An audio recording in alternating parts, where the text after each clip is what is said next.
Not immodestly, just honestly. I even fascinated myself. Jordan for three. Yes!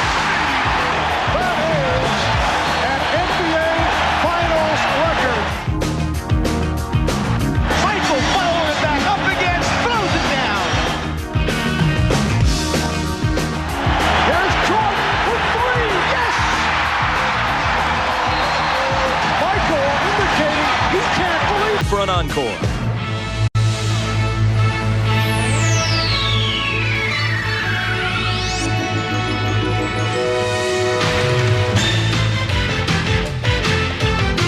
This is the NBA on NBC. The 1992 NBA Finals. Tonight, Game 2 between the Portland Trail Blazers and the Chicago Bulls. Chicago Stadium seen through the haze. The Portland Trail Blazers hoping to break out of the haze in which they played on Wednesday night as they were blown away 122-89. These fans still buzzing about Michael Jordan's performance. He holds the playoff record with 63 some years ago against the Celtics. But Michael himself said, considering the importance of this game in the finals, it might have been his greatest performance ever. Through the years, the great Clyde Drexler of the Trail Blazers has pretty much held his own head-to-head against Michael. But after viewing the game films of Game 1, he said it was like something out of a Stephen King horror flick. Good evening, everybody. I'm Bob Costas. Welcome to Game 2 at Chicago Stadium. We're joined momentarily by Marv Albert and Mike Fratello. Magic Johnson was with us here for Game 1 and will be again in Portland. He is absent tonight, but it most certainly is an excused absence because last night in Los Angeles, Magic and wife Cookie welcomed a new addition, Earvin Johnson III. There he is.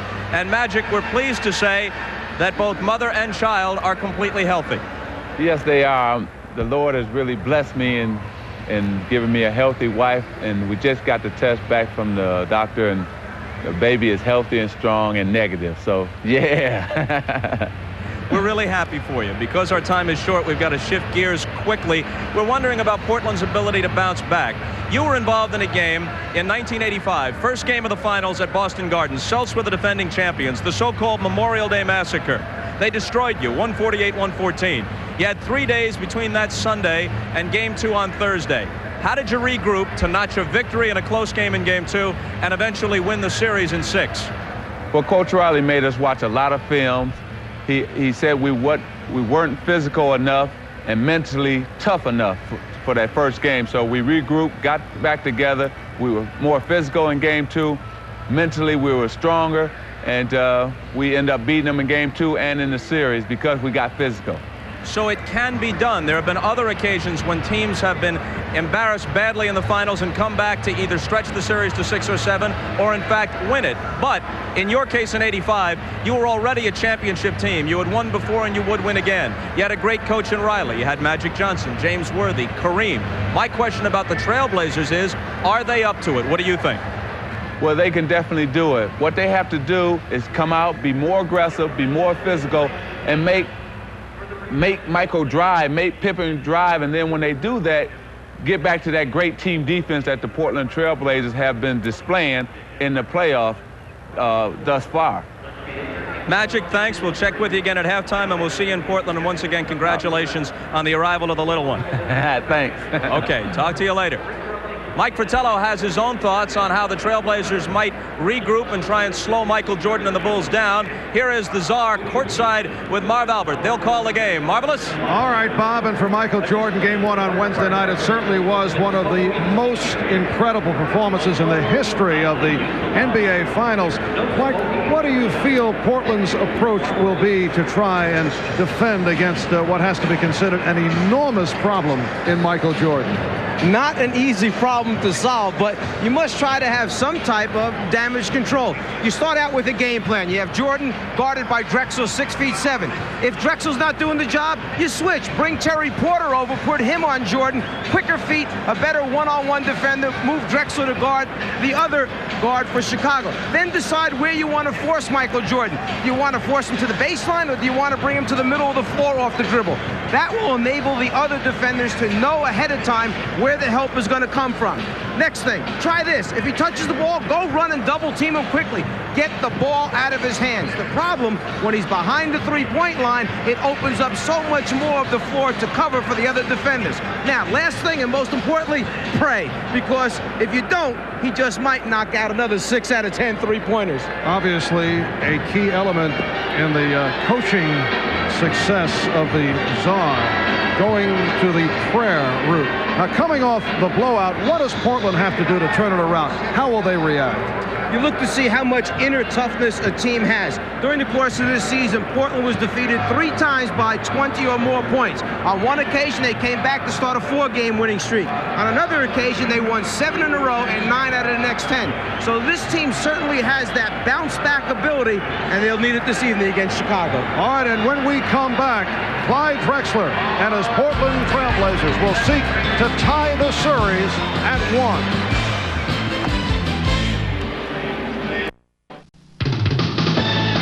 The NBA on NBC is brought to you by cold-filtered Miller Genuine Draft and Miller Genuine Draft Light, taking the country by storm. By Nissan, built for the human race. And by Game Boy from Nintendo. Have you had your fun today? Welcome back to Chicago on a 71-degree beautiful day in the Windy City. Now for the introduction of the starting lineups, the public address voice of the Bulls, Ray Clay. Good evening, ladies and gentlemen. The Chicago Bulls welcome the world's greatest fans to the Chicago Stadium. Tonight's Game 2 of the NBA Finals is between the Portland Trail Blazers and your Chicago Bulls. Now for tonight's lineups. First for the visiting Portland Trail Blazers. At forward, from Maryland, 6'8", Buck Williams. A 6'7" forward from Longwood College, Jerome Kersey. At center, 7 foot from Eastern Illinois, Kevin Duckworth. At one guard from Wisconsin, Stevens Point, 6'3", Jerry Porter. 6'7" from Houston, Clyde Drexler. The Portland Trail Blazers are coached by Rick Adelman.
And for, indeed, the very best in sideline reporting, here's Ahmad Rashad.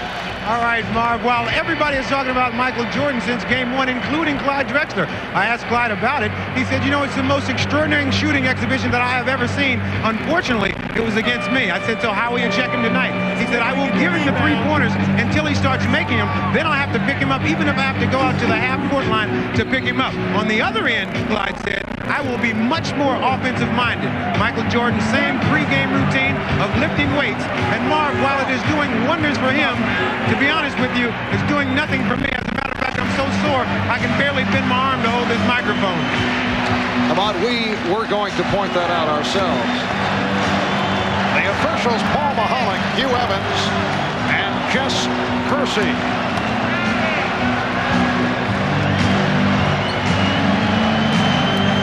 Hall of Famer, former DePaul University coach Ray Meyer, who is a huge favorite here in Chicago, taking part in the ceremonial opening tip. There's Ray.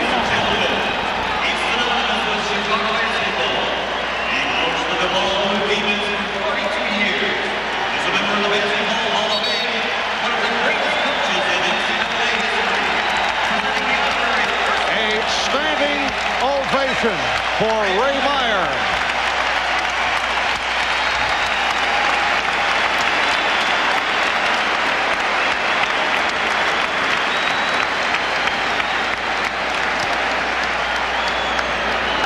And now we are set for game number 2 of this best of 7 NBA final. Bill Cartwright, Jerome Kersey on the opening tip, controlled by Portland. And you recall in game 1, the Blazers opened up by hitting their first 7 field goal attempts. Look for both teams to go inside early, and Portland starts it out with Buck Williams, who really was a non-factor due to fouls and playing time in game 1. Point of concentration for Chicago. They do not want Duckworth to get off early. We know Chicago likes to go to Cartwright in the beginning of games. And Duckworth also got into that early foul difficulty and never did get into it. Here is Jordan. Yes. Michael Jordan from 2-point range. Now Drexler for 3. Rebounded by Grant. Pippen with the change of pace finds the open Jordan. Kersey had it slapped away. Good play by Grant. Last touched by Kersey. Jordan teeing up the first one, gets a good look at the front of the rim, and knocks it out in the bottom to start off, and immediately Clyde's got to be saying, uh-oh, hope it's not one of those halves again. Pippen worked off the screen. And the officials check it out. Paul Mahalik with the call says last touched by Drexler. Last game, Chicago came up with 16 offensive rebounds. Too many second shot opportunities. Portland must do a better job defensive rebounding.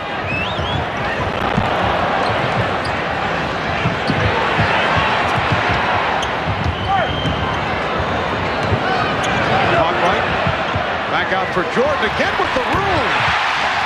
Once again, Michael Jordan working his way free, and he has hit on his second field goal. Part of that responsibility goes to the screeners, the guys who are designated to free Jordan up to get those shots. Buck Williams working hard, had it deflected. Pippen puts the move around Kersey, and he's fouled.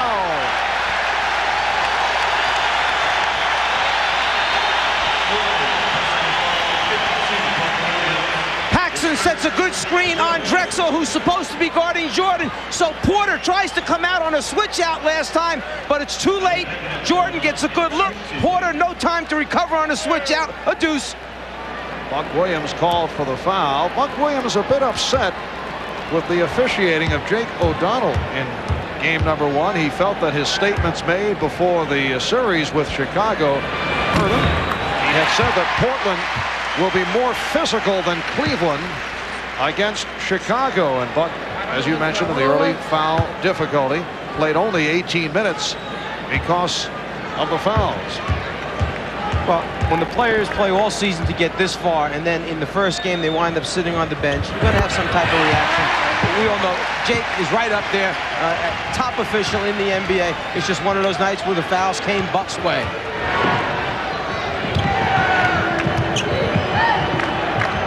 2 minutes have gone by in this first quarter. Porter for 3, a bad shot, air ball, and Jordan's pass picked off by Kersey. Drexler met on the switch by Grant. Nice pass from Williams, and Duckworth able to hit.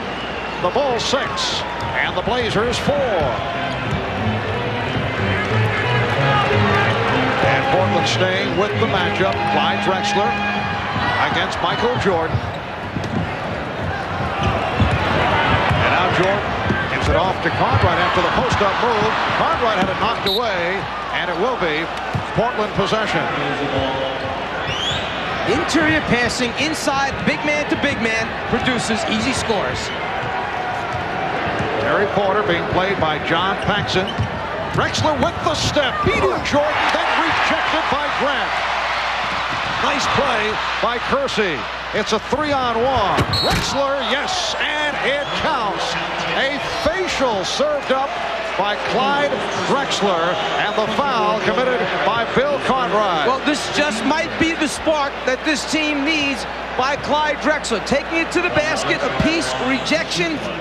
Pippen starting out on the break, and then the good hands and deflection turn it right around, and here it is now, the momentum perhaps that Portland's been waiting for. The Trailblazers with a 7-6 lead. Drexler trying to turn it around from the 5 for 14 in 31 minutes, plus 4 turnovers in game number 1. He came into the series averaging 26 per game in the playoffs. Pippen passed on the 3. Here's Jordan for 3, and it's rebounded by Williams. Grant with the steal. That's the second time now for Chicago that just hanging around the basketball after a rebound has either stopped the fast break or in that case produced an easy score. Last time Portland had a man all the way down the floor, but Cartwright hung in to stop the break. Crowd wanted to travel, instead the rejection, and then Williams on a recovery is able to hit, plus the foul. So Buck Williams opening up in very aggressive fashion. Hacked by Horace Grant. He'll go to the line. When you think you have the rebound against Chicago, you have to pay attention because their big men, the power forward and center, will hang in and try and slow down your outlet pass. And then Buck Williams, who is known for his work ethic, stays after it and comes up with the score.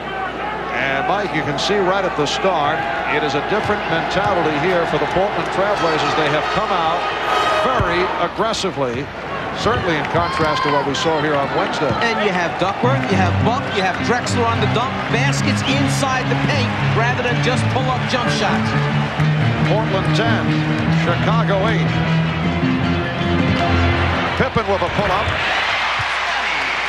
That is his first field goal, and the game is tied at 10.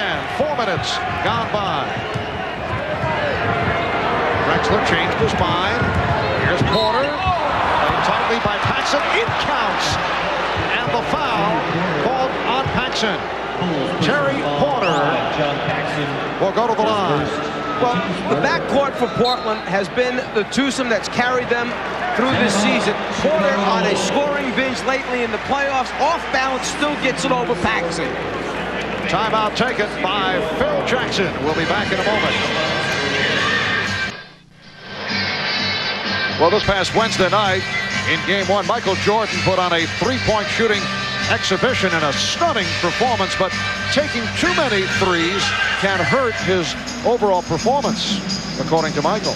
My three-point shooting is something that I don't want to excel at because it takes away from all phases of my game. My game is a fake drive to the hole, penetrate, dish off, dunk, whatever.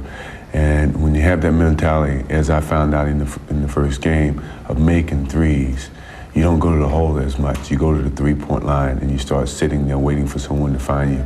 And that's not my mentality. And I don't want to create that because it takes away from my other parts of my game. To show you the difference from the regular season, Jordan made only 27 the entire regular season in 80 games, 27 out of 100 attempts. Meanwhile, Drexler made 114 out of 338. What a difference, almost 3 times as many. I asked Michael before the game, is he now considering taking part in the long-distance shooting competition, All-Star Weekend next year? He said no. Well, last time he did that, he wasn't real happy with the results. Several years ago, he did take part and hit only a couple and finished way down in the competition, and said he now has new respect for those who hit the three-pointer with proficiency. In fact, he came in the locker room and gave his sneakers to Bobby Hansen and said, "Here, take these." All right, Pippen getting the roll for his second field goal. It's the Bulls and the Blazers tied at 12. 4.5 gone by in the this first quarter. Now Pippen matched up with Duckworth. Cartwright comes over to switch back. Duckworth going one-on-one with the driving hook. The Trailblazers feel they have the advantage in the matchup offensively with Duckworth against Cartwright, and they'd like to get Duckworth going. Cartwright did not have the shot, so got it out. Grant rebounded by Drexler. Well, they are more scoring opportunities for Duckworth than there are for Bill Cartwright. Normally, Chicago goes to Cartwright early in games, but doesn't come back to him. Duckworth is a factor throughout the game for Portland. Horace Grant called for his second foul. And the fouls eventually take their toll in game one. It was Buck Williams who picked up the fouls early. Here, Grant with 2 quick ones. Drexler 1 for 4 here at the start. And Paxson run into by Kersey.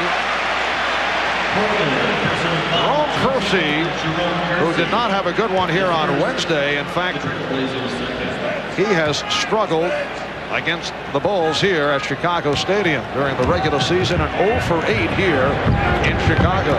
If you take the last 2 games these teams have played against one another, the matchup of Pippen against Kersey is 44-9 in favor of Pippen as far as points. Kersey was telling us yesterday after practice that he just doesn't seem to come out aggressive enough here at Chicago. He just can't put his finger on it. Here's Duckworth. And it's handled by Grant. Game tied at 12. Pippen changed his mind. Cartwright shooting. Bill Cartwright with his first field goal. Bulls 14, the Trailblazers 12.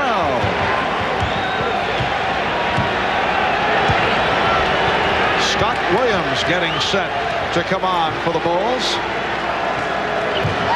Williams with the move and foul. Jordan came over to help out. Horace Grant let Buck have the step. He did not want to pick up his third and looked for the help, and he got it, but the foul called on Jordan. And I'm not so sure that Grant wanted to be up that tight on Buck anyhow. Once he catches it outside, he's not going to hurt you with his shot. Instead, Jordan comes over to try and save the easy score, commits the foul. So Grant sitting down. Leaves with the 2 fouls. He's played very well.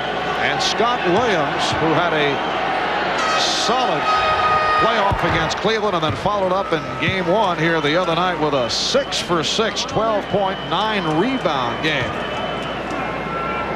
And look at the contribution by the Chicago bench in that first game. Overall, 15 for 24 from the field. With Williams, Livingston, and Armstrong doing the job off the bench. And remember, they were questioned during the course of the Knick and Cavalier playoff series.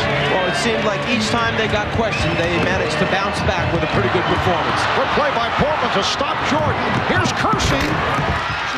Jerome Kersey with his first field goal, giving Portland a 16-14 lead.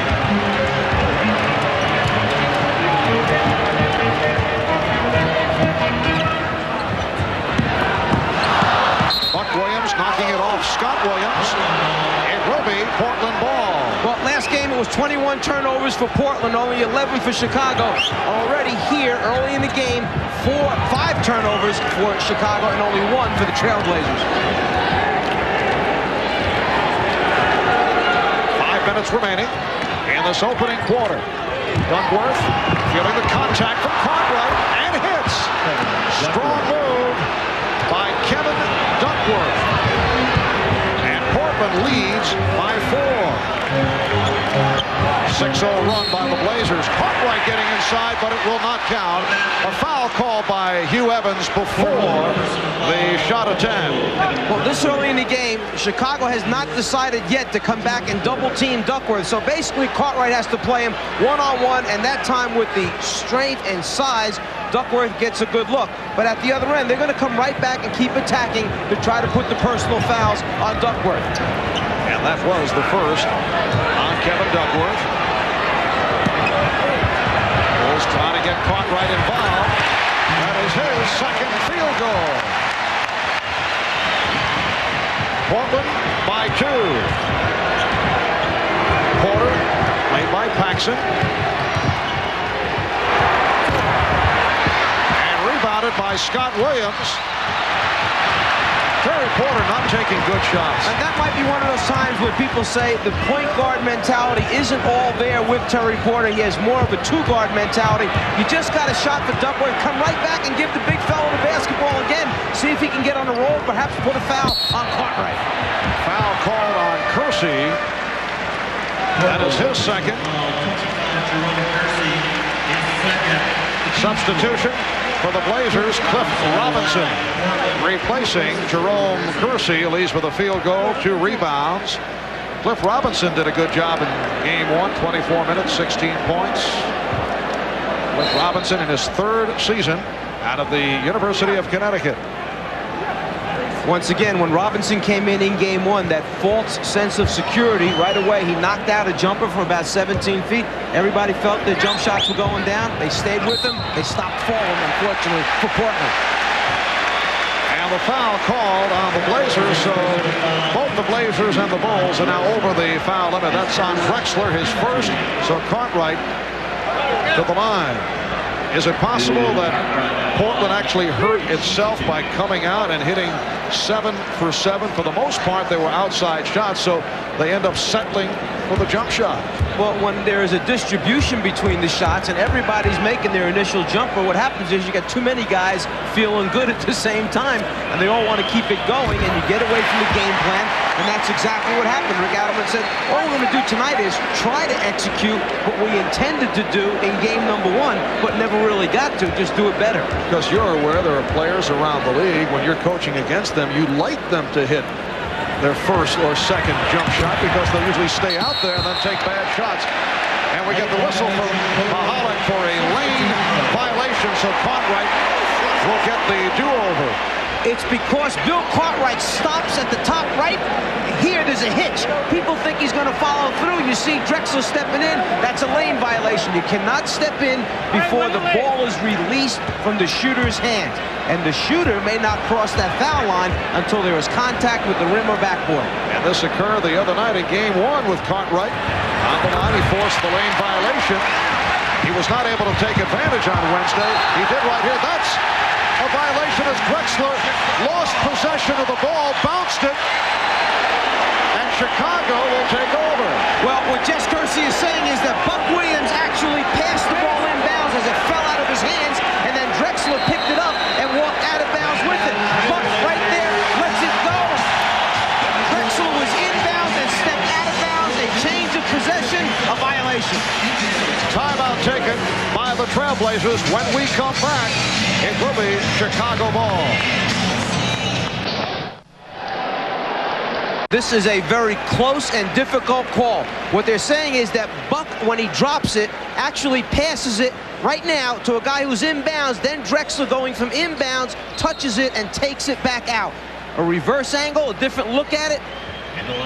Is Drexler out of bounds is the question before he touches it. Has he established out of bounds position? He's in, he takes it out. That's the call. So the Bulls get it back in their front court. 3:51 remaining in this first quarter. The game tied at 18. Danny Ainge has checked in for the first time. Bulls have Jordan and Paxson in the backcourt. Williams up front with Cartwright. And Pippen. Williams with the step. Rebounded by the Blazers. So Ainge and Porter now in the backcourt. Drexler up front with Robinson. Williams, nice move by Porter. Terry Porter able to penetrate, and Portland leads 20-18. Little defensive shift right here. Porter playing Michael Jordan. And Ainge with the rebound. Jordan has hit 2 of 5 from the field. Porter again on the penetration, but this time threw it back out. Here's Ainge passing on the 3, hitting the 2. Danny Ainge with his first field goal, and Portland leads by 4. One of the things the Bulls do so well is they fly at the jump shooter. So when Ainge just showed the ball like he was going to shoot the 3, Pippen flew right by him. One dribble, wide open shot for Danny Ainge. Now Drexler stays on Pippen, and the matchup continues. Porter going against Jordan. A pushing foul charged to Cliff Robinson. That is his first. Well, Cliff Robinson is just not strong enough to play Bill Cartwright down in the low post. And if the Bulls continue to go to him, Cartwright either will go to the free throw line or score easy hoops. Bill Cartwright, 2 of 2 from the foul line. He had been having all kinds of problems at the line during the playoffs. Hit 3 of 4, though, the other night. When this same thing happened in game number 1, after Robinson played Cartwright just once or twice, the Blazers made an adjustment. They took Buck Williams and played him on Cartwright. Unfortunately, Buck got in foul trouble, was on the bench.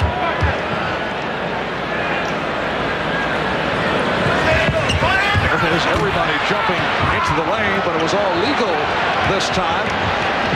Off the motion by Cartwright. Robinson with the open shot. Air ball.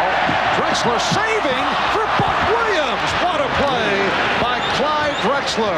The Blazers by 6 with 2:25 remaining in this first quarter. That's one of those hustle plays that Portland got very few of in game 1, but they mean 2 points when you get after it. And Michael Jordan has been off in this first quarter. Robinson on the run. He's hit by Cartwright. Well, Robinson may have problems guarding Cartwright in the post, but Cartwright has problems chasing him in transition in the open floor. Foul committed by Cartwright is second. You look for effort points in the games, little small things that will make the difference. Chicago stops going after it. Drexler does it, saves it, 2 points as a result. Cliff Robinson, not a good free throw shooter at 66%. Surprising, you look at both these teams, Chicago and Portland have not been good foul shooting teams right through the season. Well, in game number 1, actually, Portland shot pretty well from the free throw line, and the free throws are pretty even. 23 attempts for Portland, 22 for Chicago. Portland shot 78 in game 1. The Bulls only 68. They have struggled from the free throw line, Chicago. Cartwright sitting down, leads with 6 points, 2 personal fouls, replaced by Cliff Levingston. Cliff Robinson, a second-round draft pick, who actually had the knock in college at University of Connecticut at being on the soft side. That's certainly not the case in the NBA. He has been a very tough, solid player, and a player who can defend all 3 front court positions. Well, according to Rick Adelman, his entire team was too soft in game 1. It counts, and the foul. Michael Jordan with 6 points, and he'll go to the line. Robinson picked up the foul. Chicago leaves the post area open so that Michael can flash, turn, face, and then so quick with the first step, you have to get to him immediately if you intend to double team Michael, or it's too late. He splits the defenders. And as Michael mentioned earlier, he is more comfortable showing all phases of his game. He did attempt 1 3-pointer earlier this quarter, did not hit it. But he was very candid at saying that's not his game. That was certainly an aberration, and we are seeing the all-around skills of Jordan. He'd rather go to the drive and the short-range jump shot. B.J. Armstrong has checked in for the first time. And Enos Watley, a one-time Chicago Bull, who played briefly in game 1, has come out. Watley with the ball being played by Armstrong. Portland with a 4-point lead. 1:45 to go in the first. Robinson posting on Levingston. Nice fake through the foul. Levingston charged with the foul. Robinson back to the line.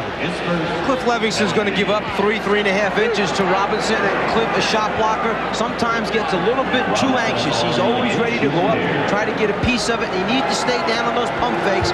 But then again, when you're that close to the basket, you can't stay down too long, or the shot's up and in.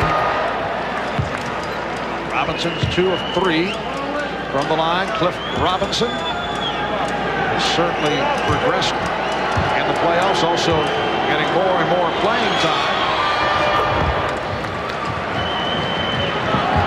And Portland again by 6. Ainge with the pressure on Pippen. Drexler is back regarding Jordan. Pippen posting Ainge. Williams over to help. Good play by Robinson to break it up. Shot clock at 7. Scott Williams able to collar it. Feeds Jordan. Armstrong shooting.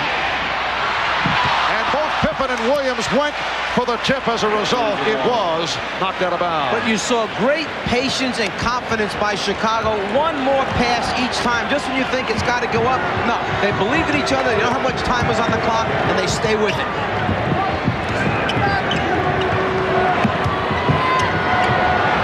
Ainge, that's two-point range.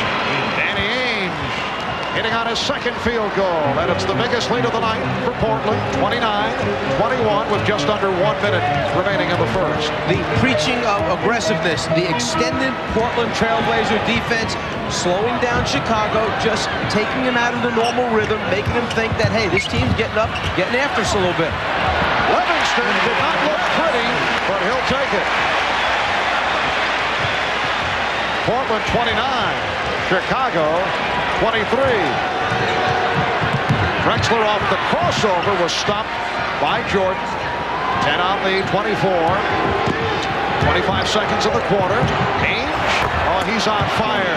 Danny Ainge with the turnaround, his third field goal. The Blazers 31, the Bulls 23, and Chicago will hold for a final shot. 15 seconds to go in this first quarter.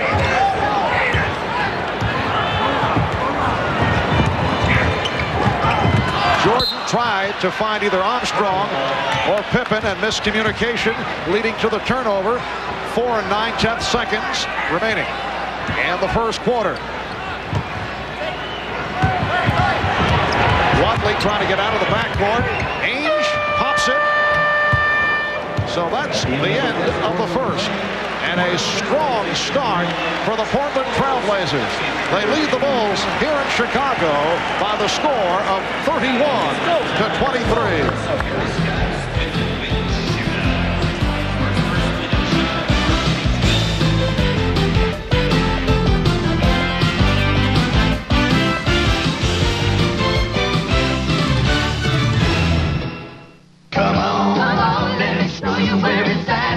With smooth, refreshing taste and fewer calories than other lights, it's no wonder Miller Lite's everything you want a beer to be. Miller Lite, it's good, that's that.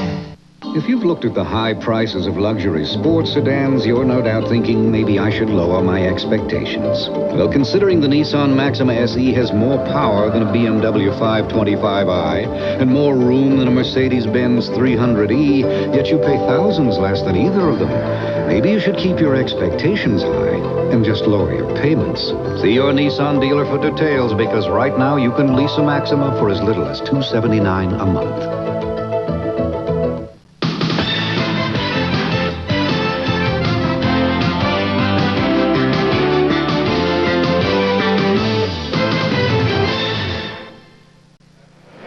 Ahmad Rashad back at Chicago Stadium. Now, I have been doing some research. When Michael Jordan caught on fire in Game 1, it had an effect all over the stadium. Here at this concession stand, where they normally do a lot of business, business was down during the first half 40%. And it wasn't only here, Marv. It was also at the hot dog stand. They usually 1,000 hot dogs in the first half.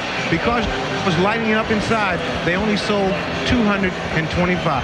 All I can do, Marv, to keep giving you the inside stuff here. Just fascinating. A moment ago, Scottie Pippen with a bad left wrist is hand-checking with his right hand, but wants no part of contact with Ainge. He keeps that left hand out of there. It's very sore, and you can see that he does not want Ainge to hit it. Scottie telling us prior to the game that he is still... Oh, what a pass from Pippen, finding Grant. Scottie Pippen saying that he's still bothered by the wrist and ankle injury that hampered him throughout the early series. Drexler buries the jump. Pippen had problems with the Knicks and the Cavaliers, not only because of the wrist and ankle. They certainly did a nice job on him, but that did hurt his offensive game. Here's Livingston going to the jump shot. Livingston. So the second quarter opens up with both clubs coming out, firing up shots and hitting. Blazers with a 33-27 lead. Drexler met on the switch by Pippen. Drexler is stopped, and a loose ball foul called against Portland. It's Don Clyde Drexler. That is his second foul. Setting the Bulls, B.J. Armstrong, and Scottie Pippen will operate At the guard positions, Michael Jordan sitting down, Scott Williams up front, along with Horace Grant and Cliff Levingston. And for the most part, Pippen will run the club. Grant played by Robinson. Levingston posting up on Ainge, goes to the glass and draws the foul. And you've got to understand that there's no way Danny Ainge can play Levingston down in the low post. All the Bulls do before every game is come out and play little one-on-one inside games with Levingston against Stacey King and Scott Williams. And to have a guard like Ainge trying to play him, Levingston's confidence level right now is way up. He just feels he can back him down, get it to any spot he wants. And the Bulls, they believe in it. They go to it right away when they see the mismatch. Levingston has 3 inches on Ainge. Levingston at 6'8". He is only a 62% free throw shooter. And once again, similar to a year ago, getting the minutes in the playoffs, in particular in the finals. He emerged against the Lakers last season of the championship series. Blazers lead by 5. Minute and a half gone by. Second quarter. Duckworth certainly had the position.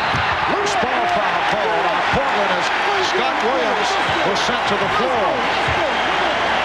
Loose ball foul, Portland. Duckworth picks up his second. Kevin Duckworth goes 7 feet, 280 pounds in his 6th year out of Easton, Illinois. He struggled most of the season. Did not have the good playoff series last year, although he felt that he took too much of the blame for the disappointing showing in the playoffs. Made some strong statements here at the shoot-around the other day. Meanwhile, Portland stays with the matchup. Ainge trying to cover Levingston. Ainge got some help, and it was last touched by Portland. Kevin Duckworth the other day making the comment that he feels he will not be a member of the Portland Trailblazers next season. He said he feels he's gone. That's it.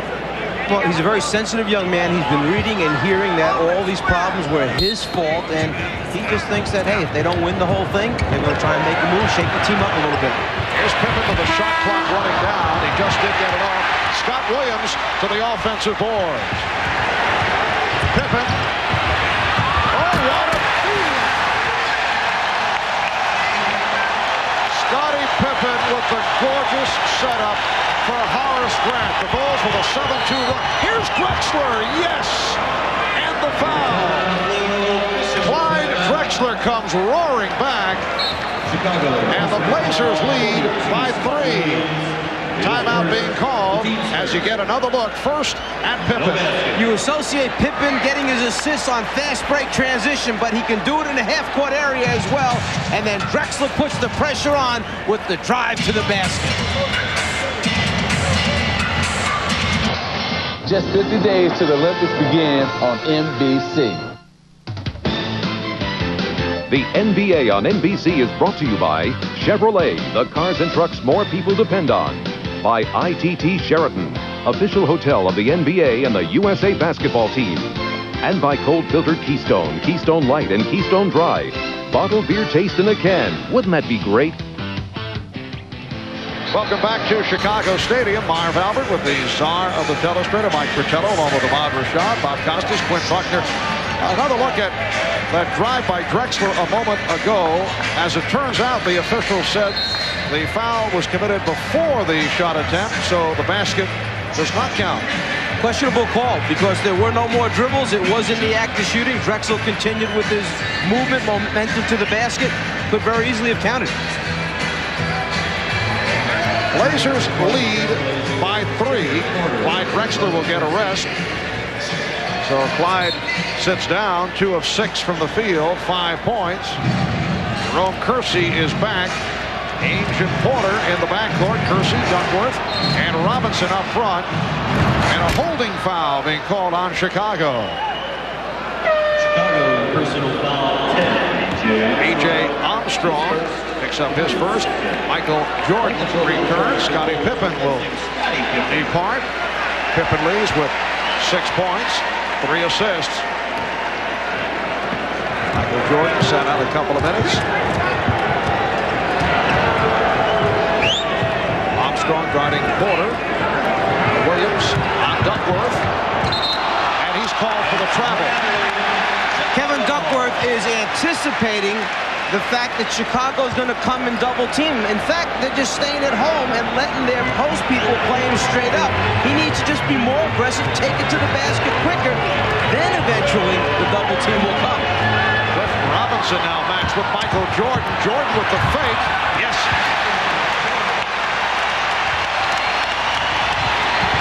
Portland by 1. 3 minutes in, second quarter. Terry Porter got the good look. That's his third field goal. He has 6. Portland 35, Chicago 32. Rick Adelman staying with Cliff Robinson on Michael Jordan. Jordan to the crossover. Shot clock at 5. Jordan. Michael Jordan has 11. Portland leads by 1. When you realize how many times players on the team throw the ball back to the superstar with just 5 or 4 on the shot clock and say, bail us out, baby, and they do it, it shows you how great they really are. Armstrong trying to pass off the dribble, fortunate to recapture. Now Ainge guarding Jordan. Livingston. Grant trying to save it. It will be Portland ball. Jordan, being guarded by Robinson, knows that he can take him off the dribble, and then when he gets to the front of the rim, uses his body to protect the basketball, shields Robinson off so he can't get the block.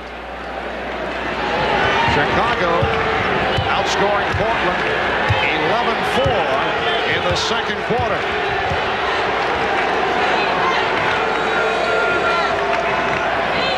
Buck Williams has returned. E.J. Armstrong looking to close the path on Terry Porter, was called for the block. Now Clyde Drexler is back. Comes on for Cliff Robinson. This is game 2 of the best of 7. Game 3 coming up Sunday in Portland. You'll see it right here on NBC, 7 p.m. Eastern Time, 4 p.m. on the West Coast. John Paxson for B.J. Armstrong. Just seems that there's a lot more shuffling in and out of players this early in game 2 as compared to game 1. Coaches going with different combinations on the floor, and then one coach trying to match up with a better lineup to the move that the other coach just got done making, the chess match. And we are seeing all kinds of combinations as Buck Williams connects on his 4th field goal to give Portland a 3-point lead. All kinds of combinations on the part of Portland to try and keep Michael Jordan in check, and they'll jump it up. Good play by Kersey and Grant on the tie-up. Grant has a pair of hands, they're like a vice. Jordan goes up at the last minute, drops it down, and actually Kersey had the ball, and Grant gets in there late, gets his hands on it, and manages to be strong enough to tie him up and force the jump ball. Nobody is covering the backcourt right now for Chicago. Porter could get an easy breakaway. However, the tip comes to Jordan. Feeling around for Porter. Paxson. They double up on Paxson. Livingston, a wild shot. Cliff a bit out of control with the shooting. We were talking early, sometimes you like to see players hit a couple from the outside. Well, that is an illustration of it. Drexler. And Clyde forcing an outside shot right there. Going back to Livingston, see, he's been placed in the prime passing position of the postman in the triangle, and the ball starts in that spot most times, so you're putting a lot of pressure on Cliff to make big decisions with the basketball in his hands. Here's Paxson for 3. Yes!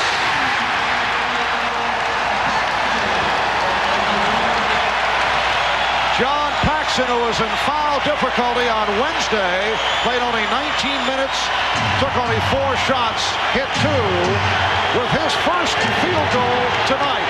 And it's a three-pointer to tie the game at 37. Paxson is shooting 60% from the three-point line for all the playoff games combined so far this year. Shot clock at 6. Porter fires. Rebound Kersey. And now handled by Scott Williams.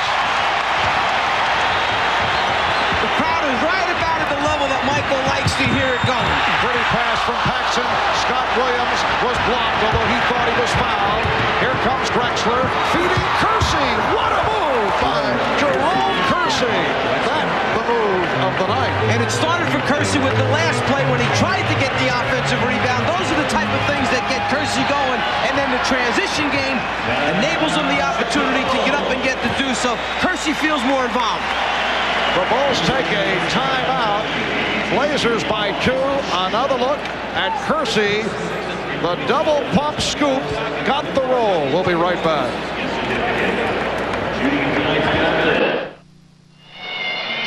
Well, you look back at the stats in Game 1, and Portland has certainly turned things around in this first half. We were talking about this with Danny Ainge, a one-time Boston Celtics who can relate to coming back from a blowout. Well, I've been involved in 2 cases just like this. I remember in '84, the series was tied 1-1, and we went to play our first game in the Forum and got blown out by 30-something points. Came back and won the series. In '85, in Game 1 in the Boston Garden, we blow the Lakers out by 30-something points, and they came back and win the series. You know, this is just one game. You know, it's not the Tour de France. We don't start out 33 down in Game 2. It starts out 0-0, and that in itself might give us some momentum. Czar, I'd have to say that's the first time I've heard a reference to the Tour de France by a basketball player. But, you know, coaching these players, it's one of the amazing things, their ability to put behind them what happened in the last game and move on to the next one and be very successful. Scottie Pippen and receiving that pass had stepped out, so it will be Portland ball. They lead it 39-37. 5:20 remaining in this first half. The lead misfired, and back comes Jordan. Michael Jordan with the move on Porter, then gave it up to Paxson. Loose ball foul called on the Bulls. Chicago personal foul. That is the first called on Pippen. That last play by Jordan driving and then kicking back out to that right sideline just reminded me a little bit of Game 5 in the championship series a year ago against the Lakers, except it seemed that Paxson never missed in the game. Duckworth. Well, Cartwright is back on the floor. Pippen. Well, he tried to get a little too cutesy with that pass, looking to hit Grant with the one-bound shot. And the Bulls turn it over. I like that. Cutesy. Thank you, Brian. Cutesy. Duckworth passing on the shot. 5 on the 24. Drexler. Clyde Drexler with his third field goal. He has 7, and it's Portland 41, Chicago 37. Paxson and Jordan at the guards. Cartwright, Pippen and Grant up front, so Phil Jackson is back to his starting unit. And that pass thrown away by Jordan. Clyde turns the corner, and normally the next defender is there for Chicago to stop the penetration. That time, no one to help Michael. And what's happened now is a strong commitment that when Michael Jordan catches it in the post, Portland is double-teaming him immediately. Buck Williams came right over. Jordan tried to kick opposite to Pippen in the spot-up area. He just wasn't there in time. Round 1 of the foul as Paxson took a shot. Buck Williams giving Portland its biggest lead of the game. 20-second timeout. And a 20-second timeout is taken as John Paxson was shaken up. And Chicago trainer Chip Schaefer out to take a look.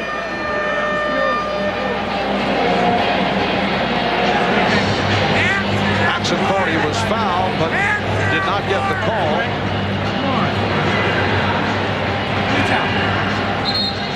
But look at how Paxson was injured right there on the little dribble handoff move. He runs into Kevin Duckworth, and you're lucky you're still alive when you get done running into Duckworth.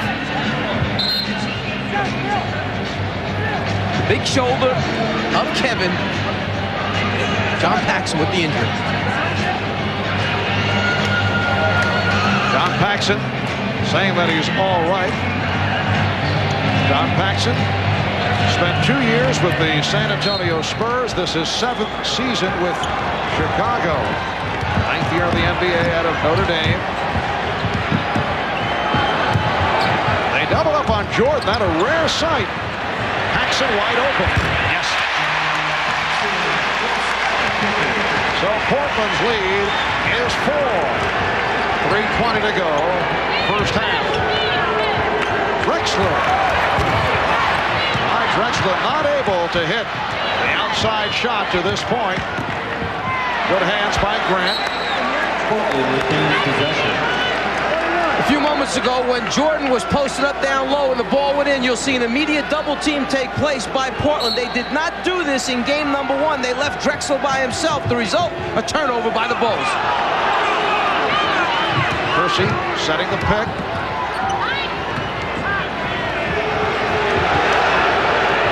Shot clock at 5.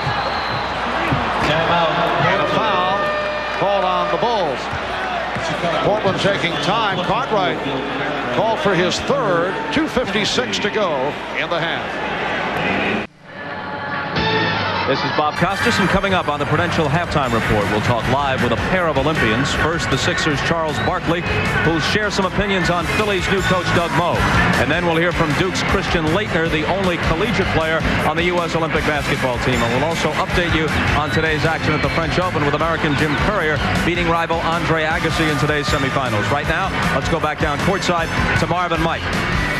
All right, Bob, 2:56 remaining first half, and the Blazers leading by the score of 43-39. Let's look at Clyde Drexler take a jump shot here. Most right-handed shooters use their left foot. Clyde uses his right foot as his pivot foot. If you watch Jordan and the other players, right-handers like to use the left foot and swing in with the right leg. Clyde does it just the opposite most times, and perhaps it's a reason that he's coming up short on the shot. He's not getting the same lift or power from his legs. And not shooting well here in the first half. Overall, 8 for 23 over the first 2 games.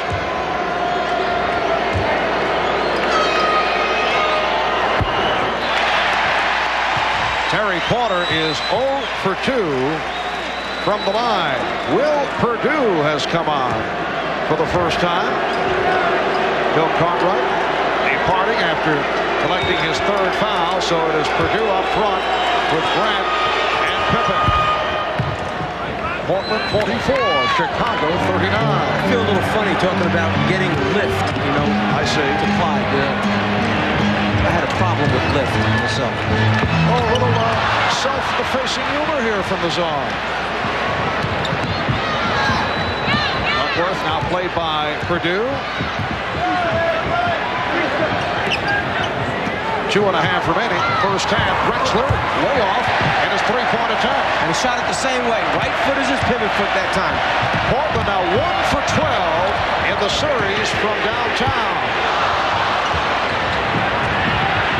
Blazers. Oh, that's Kersey once again excelling in the open court.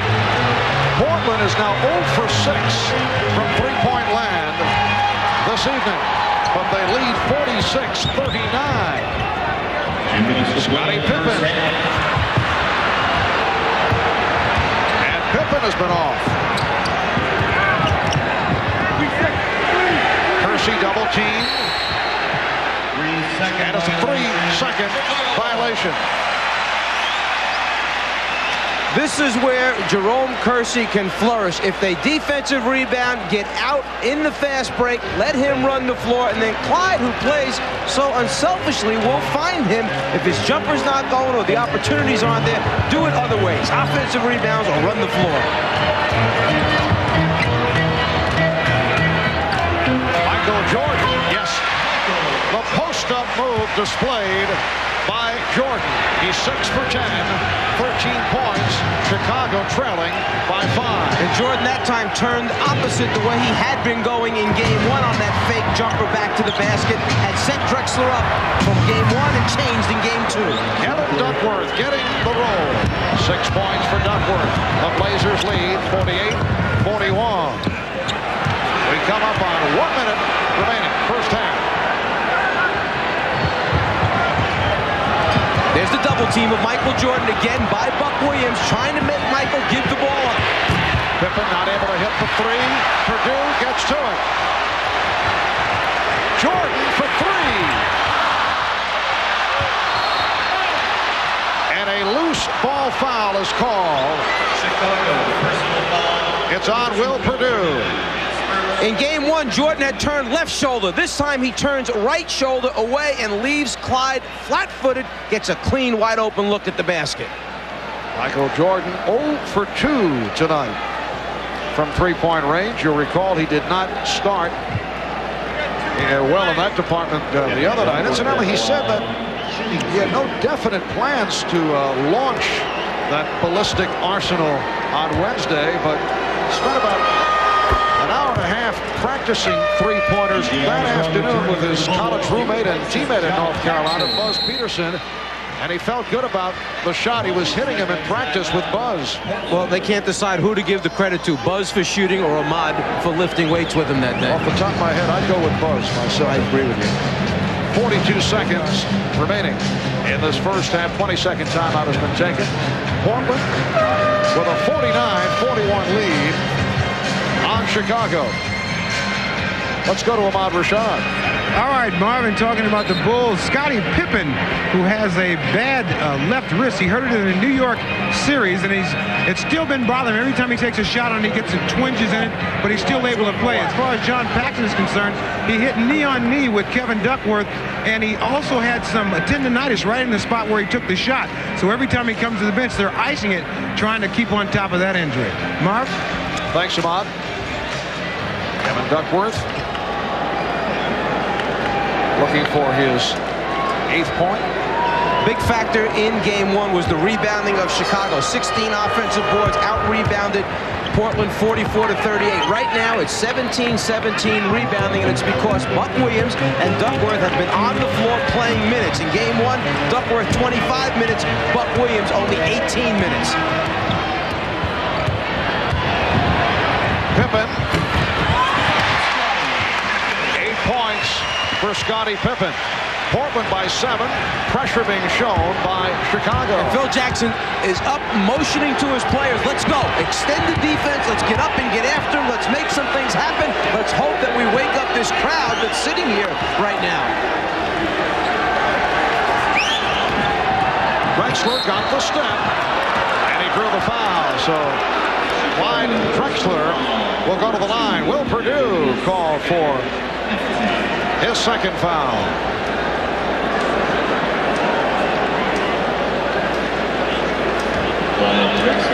Bob Costas, Quinn Buckner coming up.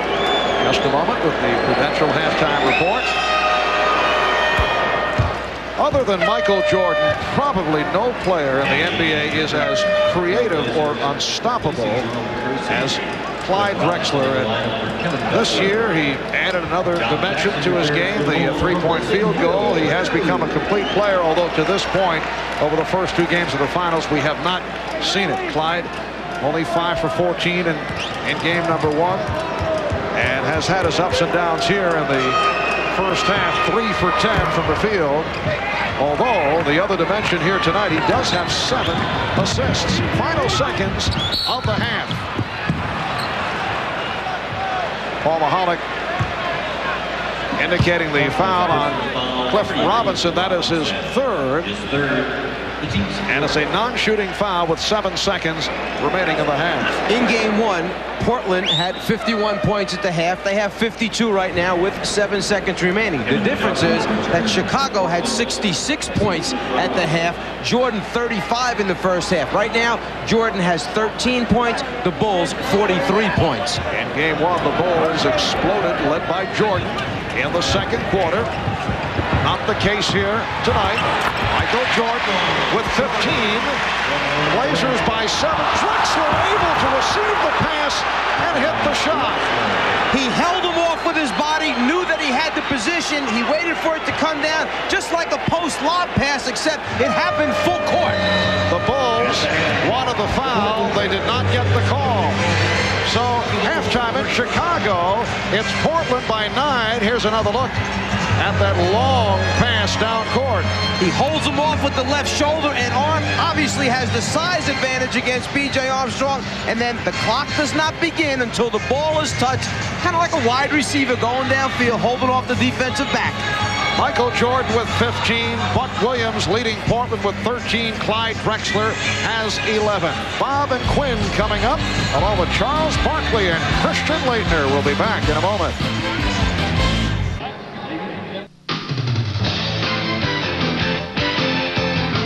This is the Prudential Halftime Report, brought to you by the companies of the Prudential. In a changing world, one thing remains rock solid: the Prudential.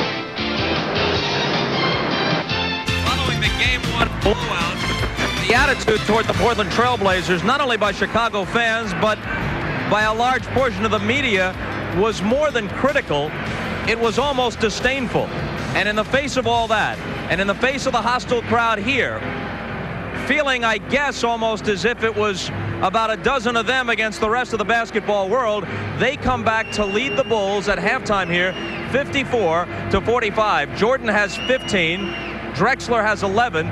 Jordan, after being unconscious from three-point distance in the first half in Game 1, 0 for 2 on a pair of three-point attempts tonight. Buck Williams, a big contributor, held to 3 in Game 1, 13 points in the first half tonight for Portland. Portland has not been beaten off the offensive boards and hasn't turned the ball over the way they did in the first half in Game 1. That's a big factor. So, we welcome you to the Prudential Halftime Report. I'm Bob Costas. I'll be rejoined by Quinn Buckner momentarily. Now, stick with me on this because eventually it comes back around to basketball. The opening ceremony for the Summer Olympics in Barcelona is scheduled for 7 weeks from tomorrow. And today, a time-honored tradition took place in Olympia, Greece. The lighting of the Olympic flame amid the ruins where the Olympic Games were born.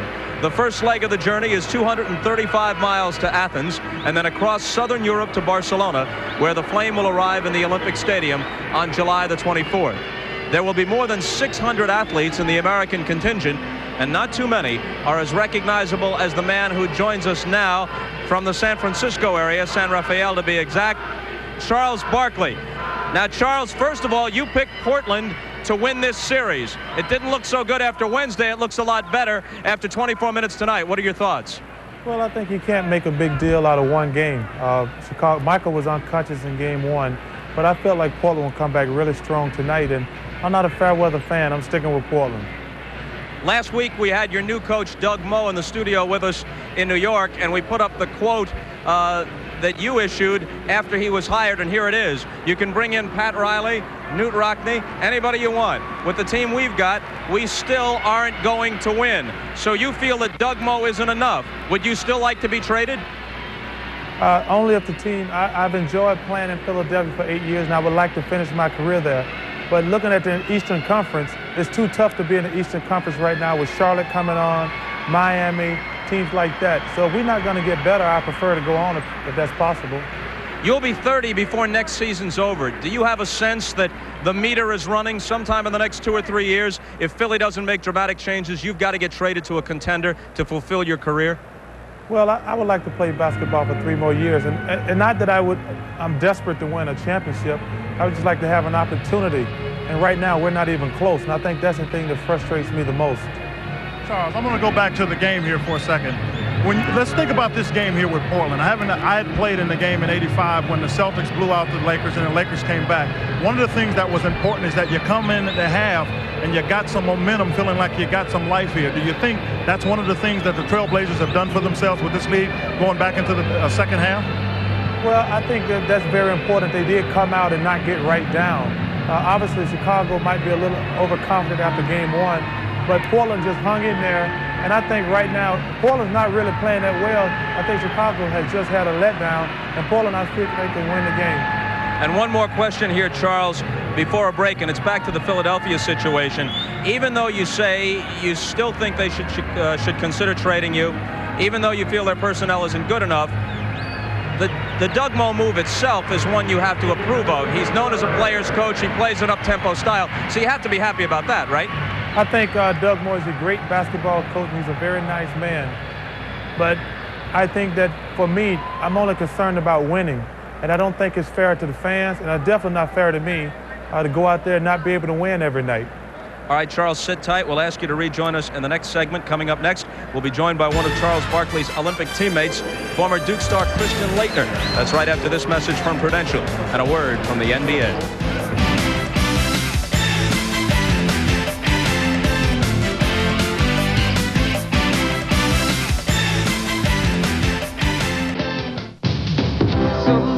Just can't lose.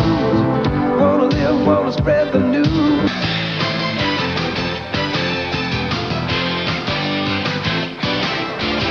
Okay, joining us now from Durham, North Carolina is the College Player of the Year, Christian Laettner of Duke.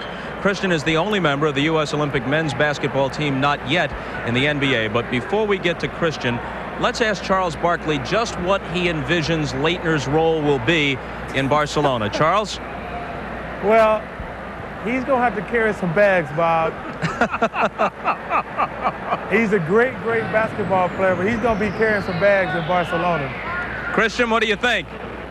Well, I think that's fine, Bob. I already told Charles that I'm lifting weights as much as possible to be able to carry everyone's bags. We're watching 3 Olympians tonight, Drexler, Pippen, Jordan. You're the only college player. How do you feel about it?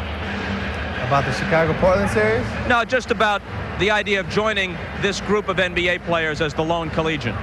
Well, obviously I love it. It's a big thrill for me, and I'm honored. And the thing I'm looking forward to the most is practicing with the actual kids on my team, with the men on my team, because I think that's the thing that will help me the most and get me prepared for the NBA the most.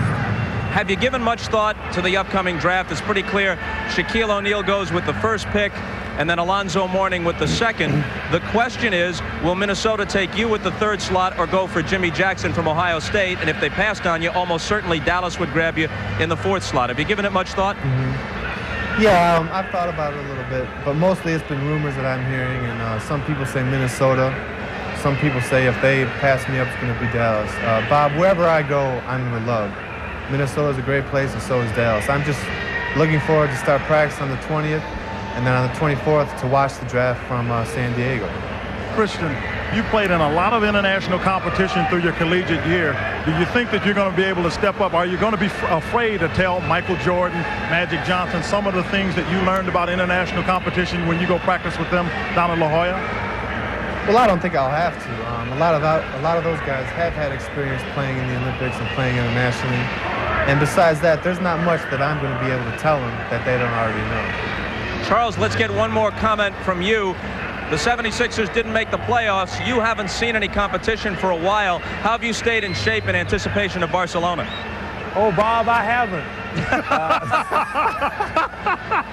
Got a little pop better now. But hey, I'll be ready to go June the 21st. I'll be ready. All right, Charles, Christian, enjoy the rest of the game on television, and we'll see you this summer in Barcelona. Now, quickly recapping the day's action at the French Open. Men's semifinals. Defending champion Jim Courier thrashed Andre Agassi 6-3, 6-2, and 6-2. Courier will play Czech Peter Korda, who was also a straight set winner. He beat Frenchman Henri Lecomte 6-2, 7-6, and 6-3. The men's finals, Courier versus Korda, can be seen on Sunday beginning at 9 a.m. Eastern Time. And don't forget, the women's finals are tomorrow at 3 Eastern Time, with #1 Monica Seles going against #2 Steffi Graf. Well, that'll do it for Quinn Buckner and me from up here. When we come back, Magic Johnson will share his thoughts on the first half with Marvin Mike. That's right after these messages from your local station. This has been the Prudential Halftime Report, brought to you by Prudential. Come to the companies of the Prudential and build your future on the rock.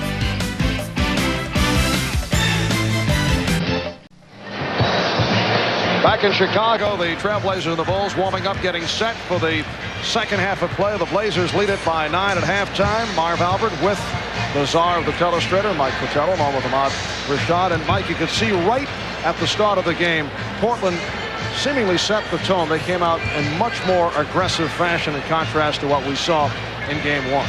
Well, you use one word, aggressiveness, but it carries over to all aspects of the game. And they started with defense, putting pressure on the passes, not making them easy ones, and then a strong concentration to go down inside, get the basketball close to the rim, rather than in game one where they wound up shooting just over 44%. They took too many outside shots. And these are tonight's Miller Genuine Draft halftime stats.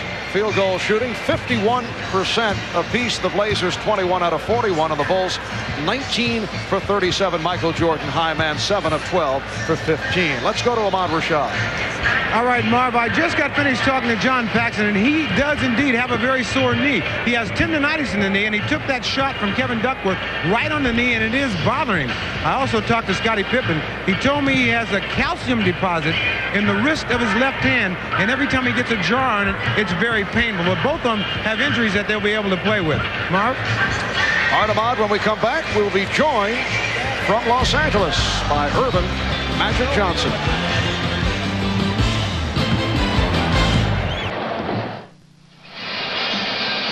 Back in Chicago, we are joined now by Magic Johnson, who is in Los Angeles. And Magic, the vital statistics for Earvin Johnson III, 7 pounds, 15 ounces. Congratulations.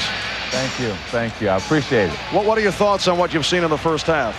Well, I think from Portland's side is that their team defense has been excellent, is limited.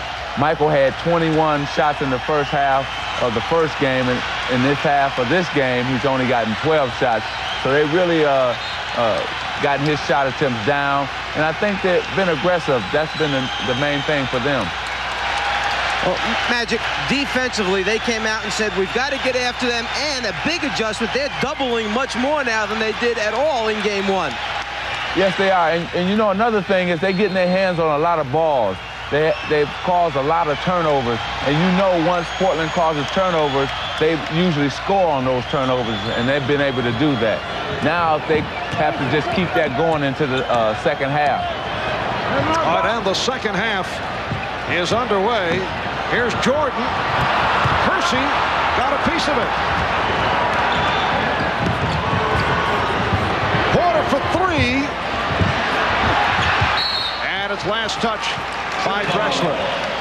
Magic, again, our very best to you and Cookie and Earvin III, and hope to see you soon, because the Czar's been getting on our nerves, and I know you've been able to lighten that up when you've been with us. Well, I see you guys in Portland sometime. Okay. Thanks, too. Take care. All right. Jordan hit. It counts for the foul. Clyde Drexler called for his third. Again, Michael went to his right shoulder. First half, he went to his right shoulder and lost him. Again, right shoulder turn, knocks it down. Very similar to what he did in the first half at the other end of the floor. Michael Jordan, 2 for 2 at the line. He has 18 points. Blazers by 6. Chicago has not had the opportunities yet to get into their full court pressing defense after free throws. That's normally with Grant up on the basketball and then the double team in the backcourt.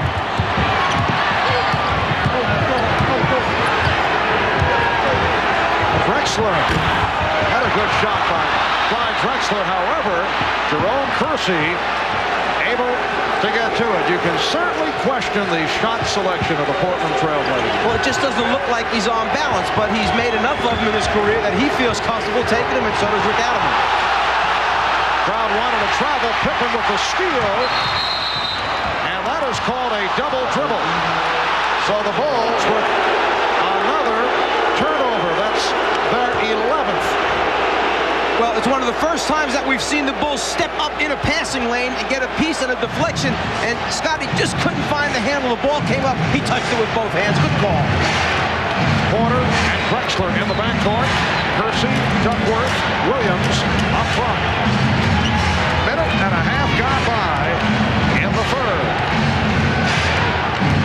Drexler with the spin. Oh, what a move by Clyde Drexler. He has 13. And the Blazers lead 56-48. They've led by as many as 9. And Paxson and Jordan at the guards. Pippen, Cartwright, and Grant on the front line. Pippen hesitant to go to the outside shot, went to the drive, and he drew the foul. At the other end of the floor, Drexler knows that at a certain point, Michael's going to go for the steal, so you have to use that pullback reverse. There's the steal attempt, there's the pullback reverse, and then the beautiful finish with the left hand by Clyde. Kersey called for his third.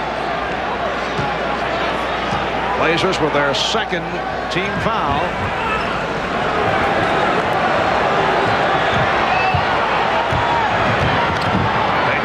Pippen, upright plate on a switch, gives it back to Pippen, and he's hit by Duckworth. That's 3 on Duckworth. Portland did a nice job of double teaming. They rotated out to Bill Cartwright, who normally hits that baseline jump shot for Chicago.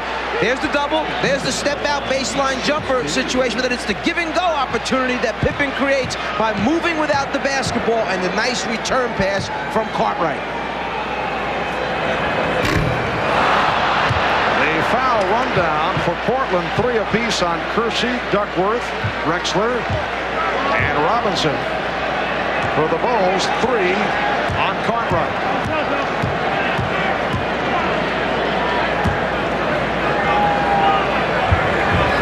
So the Bulls having their troubles at the line. And perhaps, again, the wrist affecting the free throw shooting of Scottie Pippen.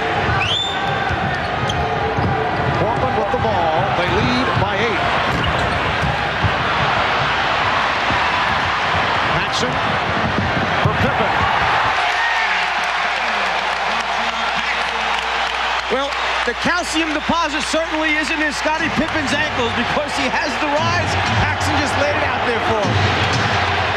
Portland by 6. Kersey. Williams hustled it down. Porter lost it, but he was fouled. And let's go back. First, take a look at the transition game of the Chicago Bulls. Paxson knows Pippen's running now. It's just a matter of putting it up there for Scottie to finish it off. But as soon as that play took place, what happened was that Kersey took a bad shot. Pippen on the fly shows the hand. It means that he wants the basketball. When Portland came back, Kersey took an off-balance, hurried shot, and that's not what you want in that situation when the crowd is roaring for Chicago. Porter pulling his way, yes, and it counts. Terry Porter hitting on the drive. He drew the foul. Paxson called for his second. This was a big question coming into the series. Porter's strength, his ability to turn the corner against either Paxson or his backup, B.J. Armstrong. Rick kind of likes it because he knows it's one of the few times that Porter has used his strength to overpower the point guard and take it to the basket as opposed to just settling for jump shots. And Terry Porter has had an excellent playoff run, turning it up from what has to be considered as a subpar regular season, but on a roll during the playoffs. 9-point Portland lead. Cartwright comes back to Jordan. 20 for Jordan. Blazers by 7. Blazers get down in a hurry. Here's Drexler. So Portland beginning to fly all over the court. And what's happening is by getting it in quickly, getting it down the floor, you wind up with some mismatches for Chicago. The wrong guys winding up on the wrong people. Holding foul. Duckworth came over to help out. Drexler contesting Jordan, and it's called on Drexler. That is his 4th. Rick Adelman taking a timeout. 8:12 remaining in the third. Portland leads by 9. The NBA on NBC is brought to you by Mitsubishi, bringing you a full line of award-winning automobiles. Mitsubishi, the word is getting around. By Miller Lite, it's everything you want a beer to be. Miller Lite, it's it and that's that. And by AT&T, the right choice.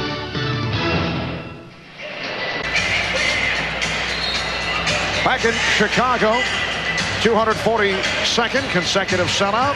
Better than 18,000 on hand. Clyde Drexler a moment ago picked up his 4th foul. And Rick Adelman is staying with him. This is a very big decision on Rick Adelman's part. There are 8 minutes, 12 seconds remaining here in the 3rd period. Up by 9 points. Your main man has his 4th foul. Do you rest him? Put him in. I personally would have taken him out at this point, tried to ride it out. Adelman knows his player better than anyone else. Clyde on the way over, motion to Rick. Hey, I'm fine. Leave me in. So now we'll see if Chicago tries to capitalize and go at Drexler when they're on offense, make him play D. Clyde Drexler, 15 points, 7 assists. He has not shot well, 6 of 14, and he's hanging in with the 4 personals. Portland 61 and Chicago 54. The extended press now with Grant on the ball. We mentioned a while ago we haven't seen it. They're getting into it now. Earlier in the playoffs, we rarely saw that extended press being utilized by the Bulls. Here's Porter and tip-toe. Clyde Drexler with the tip. The Blazers lead 63-54. 7:40 remaining in the 3rd quarter. Jordan with the room. Yes. 24 from Michael Jordan. That's the 2nd time now that Chicago's used that guard screen, a little split series that Jordan's wound up with an open jumper. Kersey through the double team. Duckworth rebounded by Grant. Kevin Duckworth not shooting well. Here's Jordan giving it back. Paxson for 3. Yes.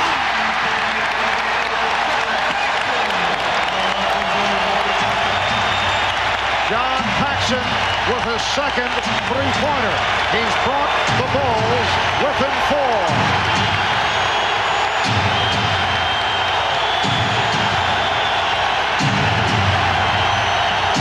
Drexler goes glass. Cartwright with the rebound. Jordan puts the move on. Finds Paxson for 3. Yes!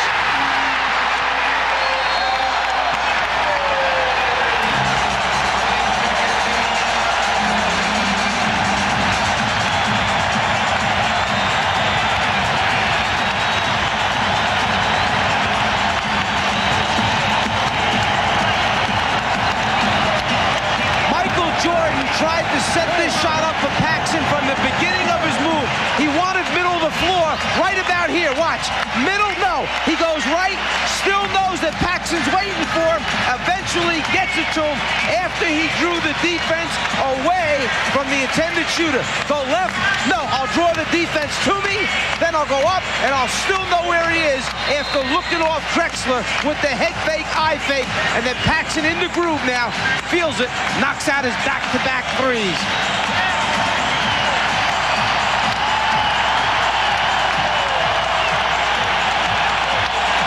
Chicago in the midst of a 10-2 run. The last minute and a half, John Paxson bringing back memories of Game 5 against the Los Angeles Lakers in the NBA Final last season when he was on fire. Pippen picked it off. The Bulls in the midst of a run. They've come back from a 9-point deficit, trailing by 1. Here's Jordan. Rebounded by Kersey. Good box out by Jerome Kersey.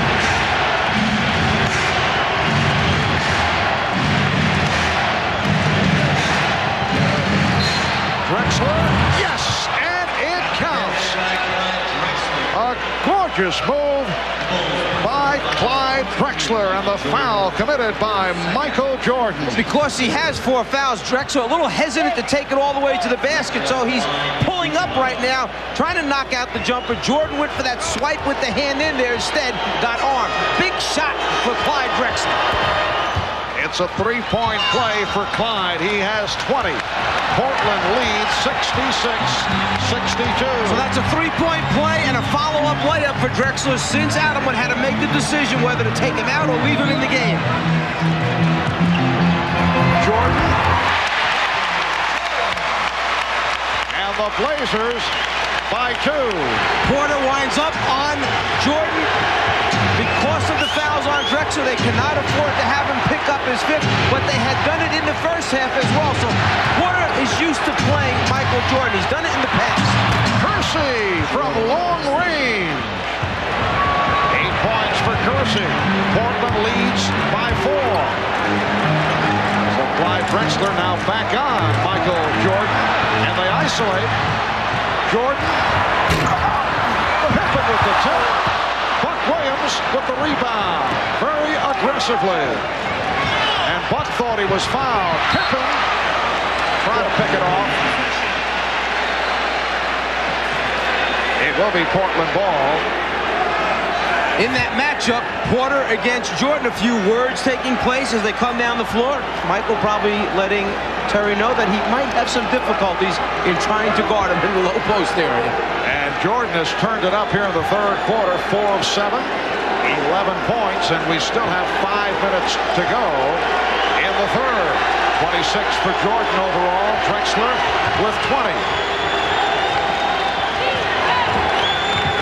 Cartwright jumping out, they double up, it leaves Duckworth free. Kevin Duckworth taking advantage. He has 10. Portland leads 70-64. They double up on Jordan. Pippen. Rebound, Pippen. While all this is taking place, the one guy that's hanging out behind the three-point line, clapping his hands, is John Paxson, saying, "Don't forget about me." Here's a 3 thrown up by Drexler. The Bulls on the run. Portland able to get back. Paxson for 3. Yes!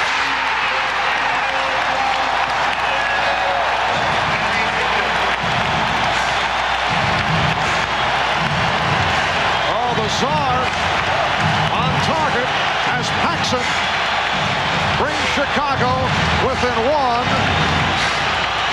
with his 4th from downtown. Isolation now for Drexler. They cleared the side out, but he gave the ball up before he tried to make it happen. Here's Porter. It is waved off. 24-second violation. Rick Adelman encouraging his team, relax, calm down, try not to let this crowd affect you, but as we know, easier said than done. And Rick Adelman has called for a timeout. When you have penetrators like Jordan and Pippen leading the transition, if you're the shooter, you just drag behind, find your spot, and you know that they'll find you in transition for wide open jumpers. John Paxson is on fire from three-point land. He's hit 4 out of 5. The Bulls not noted for their three-point shooting during the course of the regular season. Portland was number 4 in the NBA. Chicago 21st. They did not look for the shot. However, over the first 2 games, Portland has hit only 1 of 14 from three-point land. They're 0 for 8 tonight, while Chicago is 4 for 8. And the Blazers broke the NBA playoff record for a 6-game series for those three-point field goals against Utah. They hit 32. Paxson again. Rebounded by Cartwright. Portland with a 1-point lead. 3:25 to go in the third quarter. Now Drexler guarding Paxson. Last touch by Paxson. Good play by Drexler. Yeah, the Bulls just couldn't get themselves back into their set offense that they wanted to run. They got caught kind of halfway in between. Pax tried to hit Pippen on that little inside shuffle cut. Just some bad hands, some fumbles that time. Lack of execution. Cliff Robinson is back, being guarded by Horace Grant. Jordan on Drexler. Porter with the opening.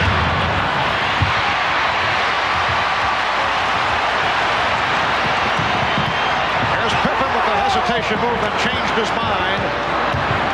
Jordan. Last touch by the Trailblazers. Well, Porter did his job. He ran at Michael, made him put it on the floor, and then Kersey stepped up to stop the penetration, and then Porter, dragging from behind, gets the deflection. In fact, something that Michael Jordan likes to do to players that he matches up against, from behind. Excellent play by Terry Porter. Danny Ainge is back. They double up on Jordan. Again, Pippen is passing up on the outside shot. Grant.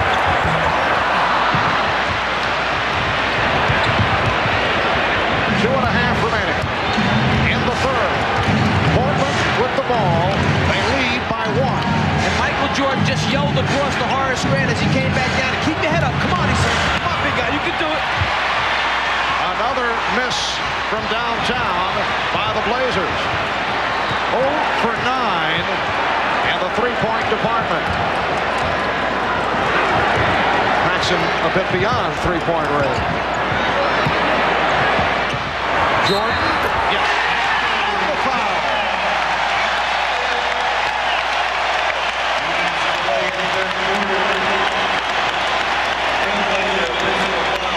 You know, game 1 was three-point night. Game 2 must be right shoulder turn night for Michael because he's knocking everyone down.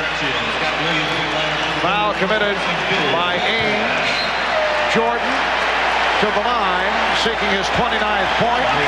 Bobby Hansen replacing John Paxson, who receives the standing ovation.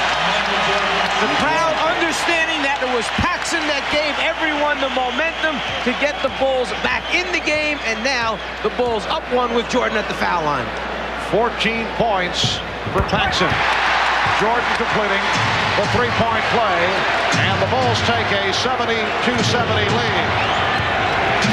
Porter and Ainge work the backcourt now for Portland. Kersey, Williams, and Robinson up front. Hansen guarding Ainge. Robinson.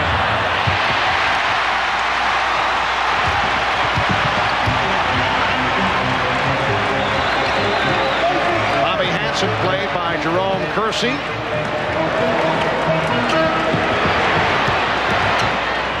Scott Williams. Scott Williams coming off a 6 for 6 on Wednesday has been gaining the confidence with the outside shot. Kersey and Pippen able to get to it. Chicago by 4 as we come up to 1 minute remaining in the third.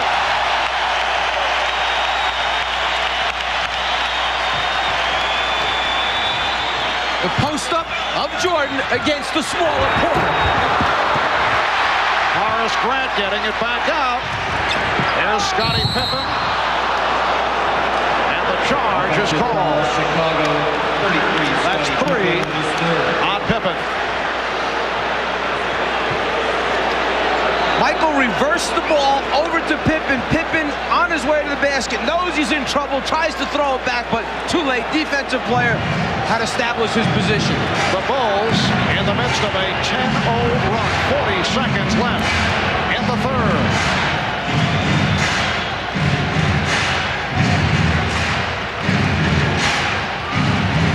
Ainge working off the pick.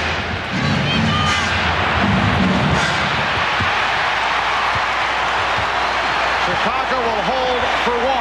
Since Chicago has taken over 72-70, 1 jump shot by Robinson, 1 jump shot by Kersey, 1 jump shot by Danny Ainge, 3 straight jumpers, nothing down inside to stop Chicago. Hansen for 3. Yes! Bobby Hansen hits the 3. Final seconds. That's the end of the third. The Bulls by 7. They close the quarter with 13 unanswered points. We'll be back after these messages and a word from your local station.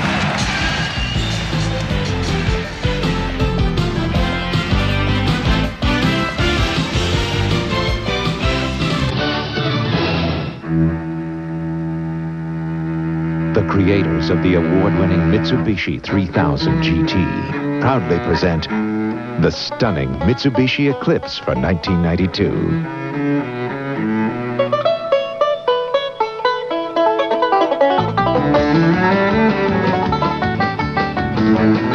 Nothing livens up a family like a little sibling rivalry. The Eclipse from Mitsubishi. The word is getting around.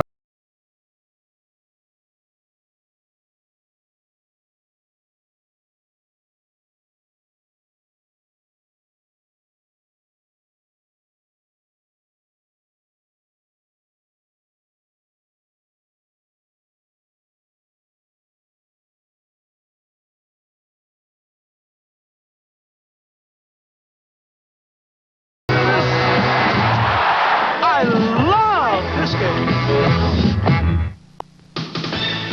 This copyrighted telecast of the National Basketball Association may not be retransmitted, reproduced, or rebroadcast without the express written consent of the NBA.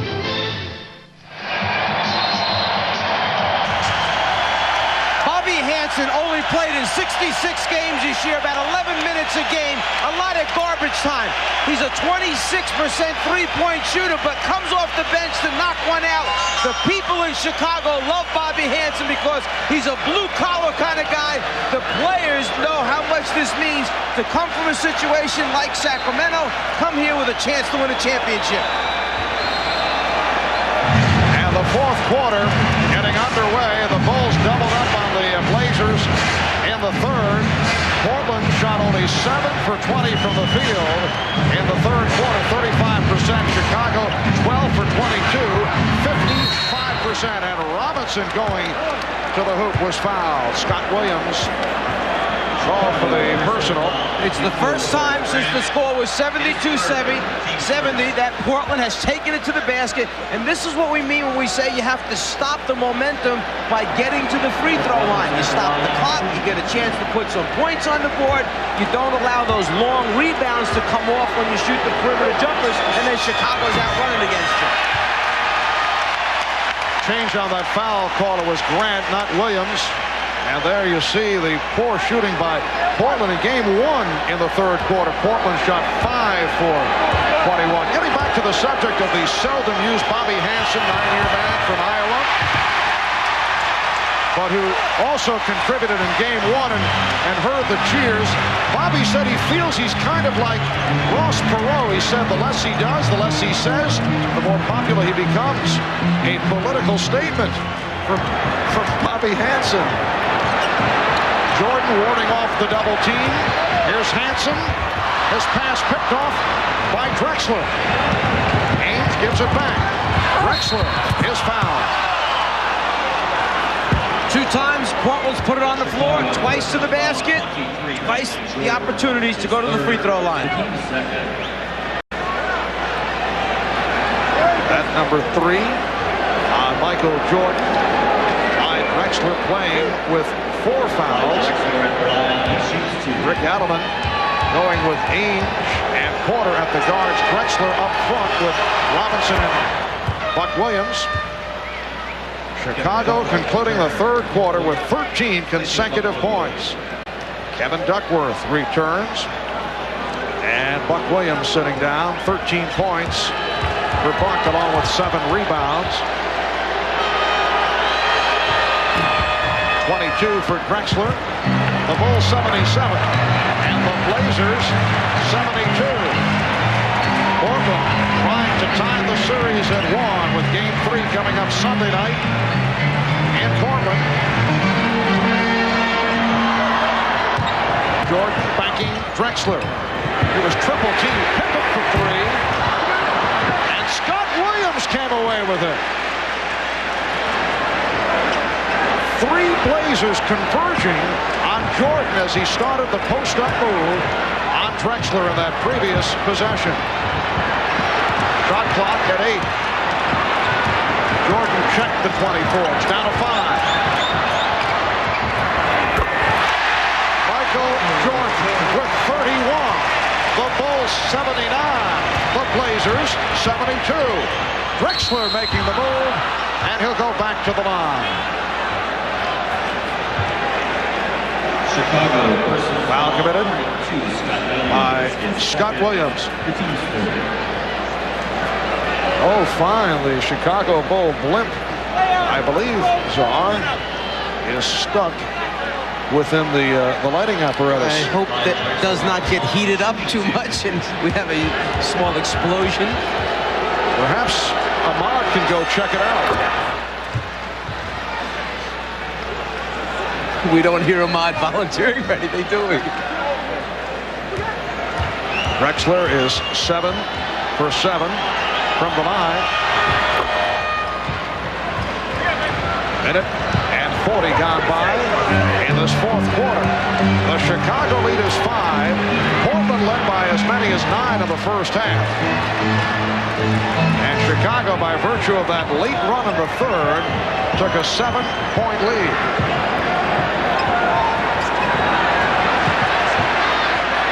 Jordan from deep. And a loose ball foul is called.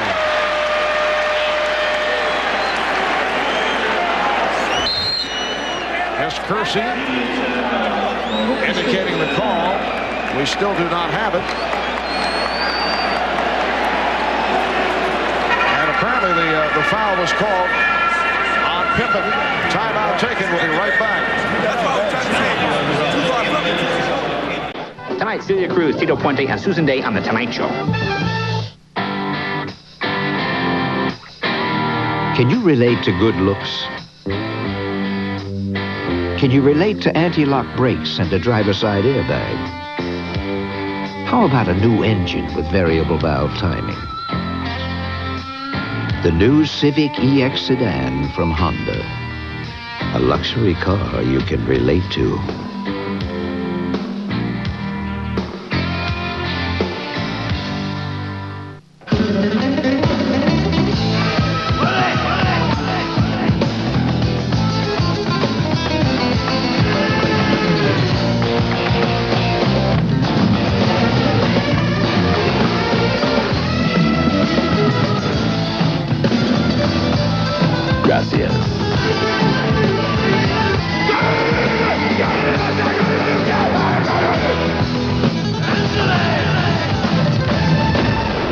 This may look like a typical light beer and a typical night at the lanes.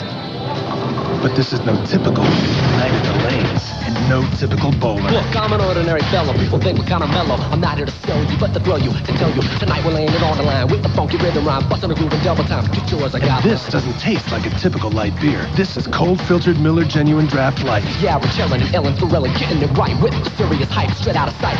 Straight down the mic tonight, we in the house. Peace. Miller Genuine Draft presents Genuine Moments.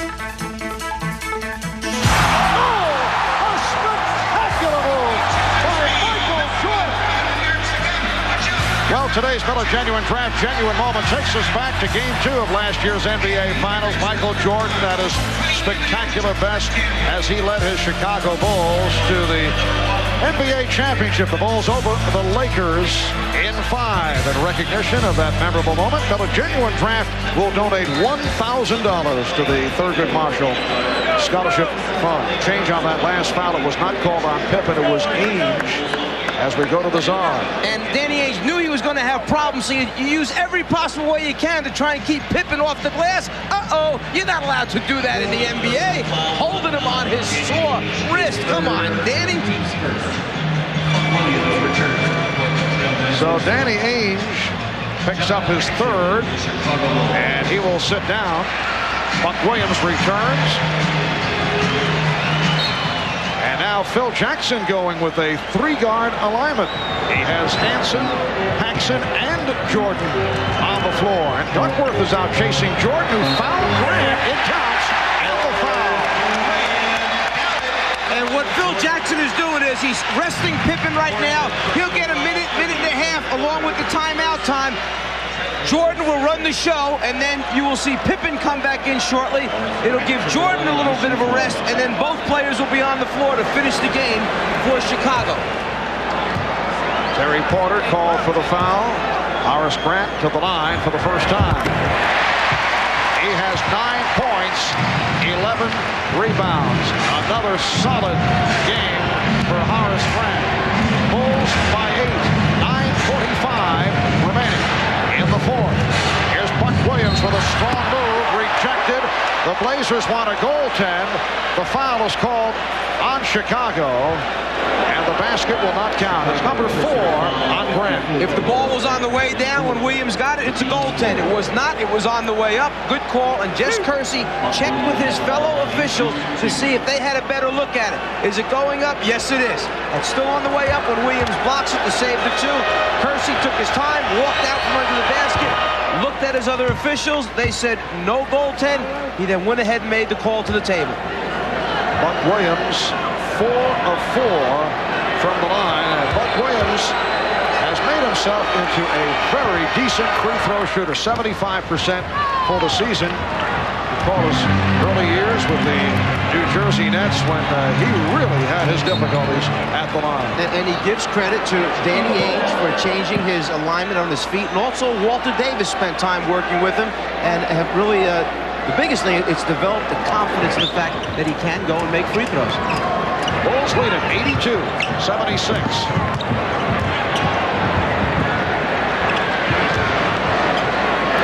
Very unusual group on the floor for Chicago with the 3 guards out there. Hansen, Jordan, and Paxson. And you can see Bobby Hansen doesn't want to do too much to mess things up. Just play defense, and then when it comes to me, Lamato, pass it back to Michael right away. Let him do something. Let him be the creator. And we get the call away from the ball. Paul Mahalik indicating the foul on Hansen. Cliff Levingston getting set to come on. Well, Hansen giving up too much size. Robinson 6'10", Hansen down in the low post, just trying to put a body on him. But the move is to get Hansen and make the substitution. Hansen goes back to the bench, bring Levingston in, who's much more accustomed to playing the bigger, more physical guys down low. Hansen sitting down with 3 points. He hit that 3-pointer. Cliff Robinson is now 3 of 7 from the line. Michael Jordan also getting a rest. Robinson only 66% from the foul line. He is now 3 of 8. 3 minutes in, 4th quarter. Marv Albert, Mike Fratello, Ahmad Rashad. From Chicago Stadium, Game 2 of the best of 7 NBA Championship Series. Grant for Levingston. They know right where they're supposed to be, that people are willing to share the basketball, and then they make the right decisions, and their execution is terrific. Drexler hits the floor. He is fouled. Chicago, personal foul, 53 of Levingston. As soon as the ball goes inside, Grant turns, looks to the lane, knows he has a double team, and there's the 2-on-1 offensively. Levingston and Williams against Buck on the weak side. Levingston called for his second. I don't think Clyde Drexler appreciated the hard foul. 25 for Drexler. Now Robinson sitting down. Kersey is back.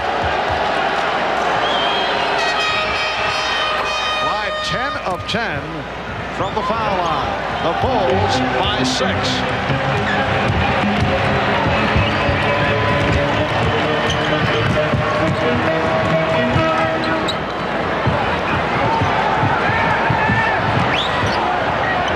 Paxson. That's a rare 2-pointer for John Paxson, who has 4 3-point field goals, 16 for Paxton. Remember, a year ago, he had that blistering finish in the NBA Final, 10 points the last 4 minutes of the title-clinching game. Chicago leads by 8. Scottie Pippen is now running the team.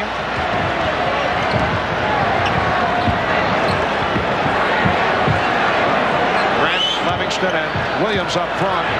Levingston again from the outside. And Buck Williams on the rebound. Through the whistle. A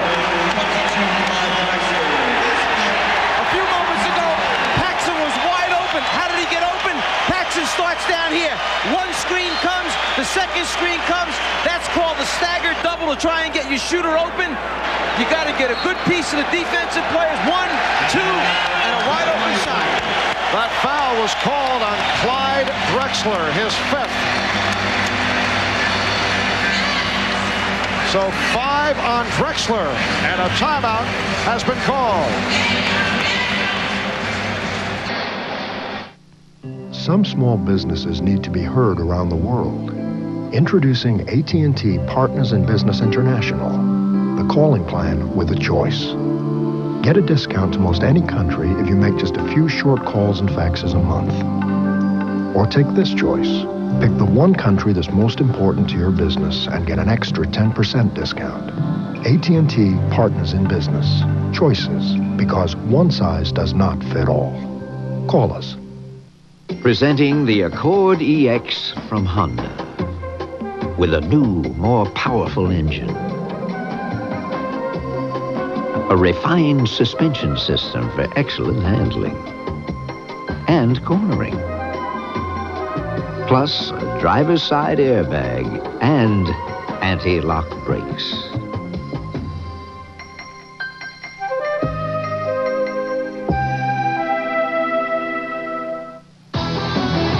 The Iron Eagle is back on a new team. Louis Gossett Jr., Aces, Iron Eagle 3, their final mission. Rated R. Starts Friday, June 12th at a theater near you. Ah, isn't it wonderful? A tire so special, it may last as long as you own your car. The XH4. Congratulations. It's a Michelin. The NBA on NBC is brought to you by Honda, maker of fine quality automobiles. Test drive a Honda at your local dealer today. By the people at Nike, who encourage you to just do it. And by Dr. Pepper and your local Dr. Pepper bottler. Dr. Pepper is just what the doctor ordered. Scottie Pippen causes you so many problems when you try to match up with him. Before, we saw Danny Ainge grab him on the wrist to try and keep him off the offensive boards. This time, Clyde has the assignment. Clyde has to use his own bag of tricks to try and keep Scottie off the glass. It's the hand holding the trunks right there. The foul called on Clyde Drexler. It's his 5th foul. One time, Pippen's dunking on you. The next time, he's the point guard running the show. Then he's going to the offensive boards. And Clyde says, wait a minute, how about him going over my back? The foul should have been on him, in my opinion. Well, Rick Adelman was able to buy quite a bit of time with Drexler playing with 4, but now he has picked up his 5th, and he will stay on the floor, and he remains in the matchup with Jordan.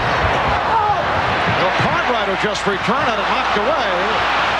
The Bulls with an 86-78 lead, 7:15 to go in the 4th quarter. Portland has missed its last 8 field goal attempts. That goes back to the last quarter. The rejection by Scott Williams, who has come up with another sparkling performance.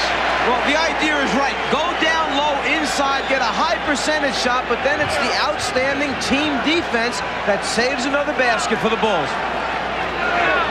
Scott Williams with the block. He has 9 rebounds. Horace Grant leading in the rebounding department with 11. Shot clock at 10. Drexler played by Pippen. Here's Porter. Oh, a high arcing jumper by Terry Porter. That was headed for the ceiling here at Chicago Stadium. First field goal of the 4th quarter for the Blazers. And they are down by only 6. You can see it's not a normal position for Scott Williams, the decision-making spot. Instead of Cartwright being in that low post, it wound up being Scott Williams. He didn't like what he saw, so he called for the 20. So the 22nd timeout was taken. Game number 3 of this best of 7 in Portland on Sunday night. Airtime right here on NBC, 7 o'clock in the East, 4 p.m. Pacific time. That'll be Sunday night, Game 3 of the NBA Championship Series. As soon as they came over to Phil Jackson, he turned to Cartwright and said something to Bill, and I would probably guess it was along the lines of, Bill, you have got to take that post-up spot. Young guys, young players in the league, you don't want to put too much responsibility. With Williams, tell him, go to the glass, rebound, block shots, and then we'll run the offense through Big Bill. Portland has 3 timeouts left. Chicago 4. Both teams have used their 20s. Shot clock at 3. Jordan was hacked. Michael Jordan. Hit on the arm. They say a non-shooting foul. Well, it has certainly been a marquee matchup tonight. 26 for Drexler after the slow start. He's come on. A very steady game for Jordan with 31. Scott Williams hearing it from the crowd as he's replaced by Horace Grant. Clyde 8 for 18, but 10 for 10 from the free throw line. Michael 5 for 5 from the line, 13 for 26 from the floor. Illegal defense called for the first time. So the Bulls get a new 24. Rick Adelman in his 4th season, head coach of Portland. First captain of the Trailblazers, going back to the original days of the Portland franchise.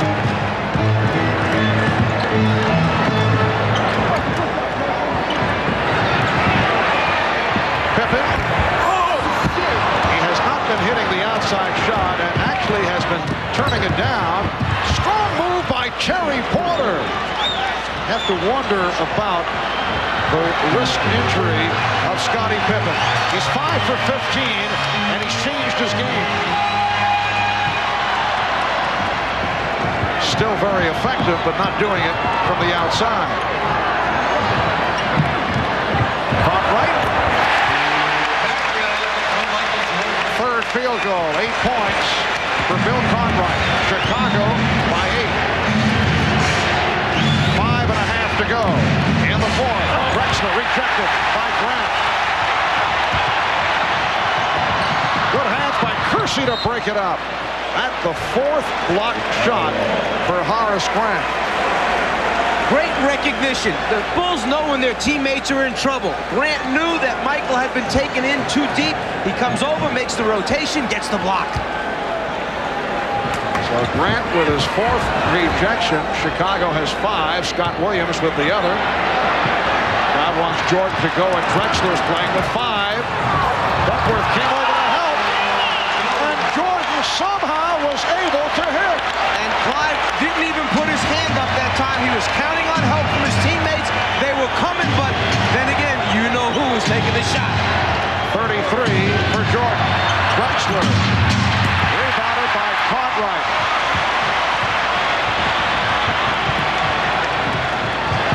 Paxson. Portland trailing by 8, just under 5 minutes remaining in this 4th quarter.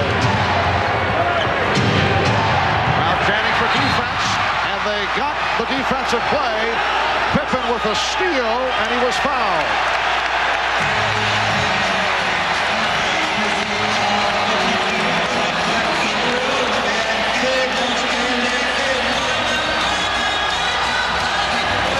Clyde Drexler called for number 6.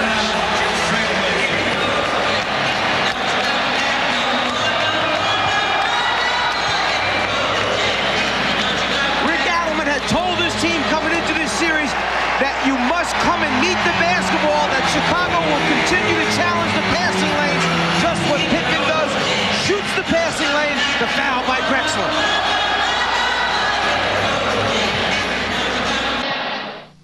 I'm Spike. This is my house. And these are my housemates.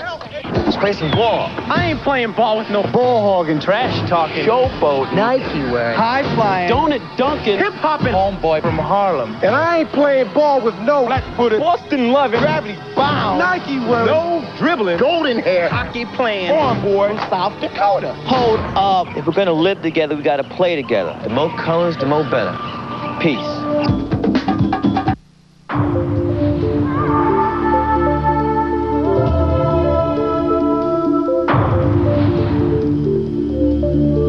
At Acura, we believe that a luxury sedan should appeal to a driver's appreciation of soft leather, fine wood, and beautiful stretches of asphalt. The Acura Legend sedan.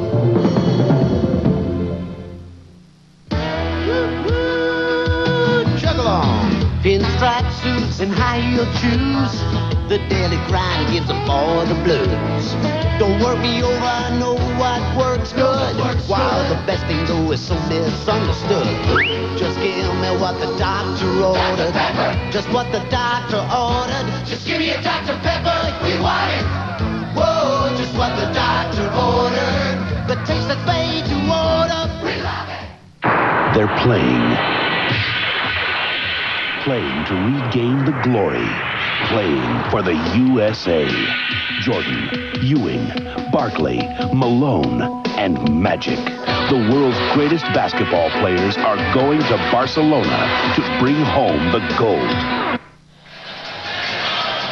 A look at the two stars. Jordan shooting the jumper, and watch Drexler. He does not want to pick up the sixth foul. He keeps his hands down and relies on Duckworth coming over, but Michael brings it down and shoots it off his right shoulder. But unfortunately, just a few moments later, Drexler does pick up the sixth foul, is out of the game for the Portland Trailblazers.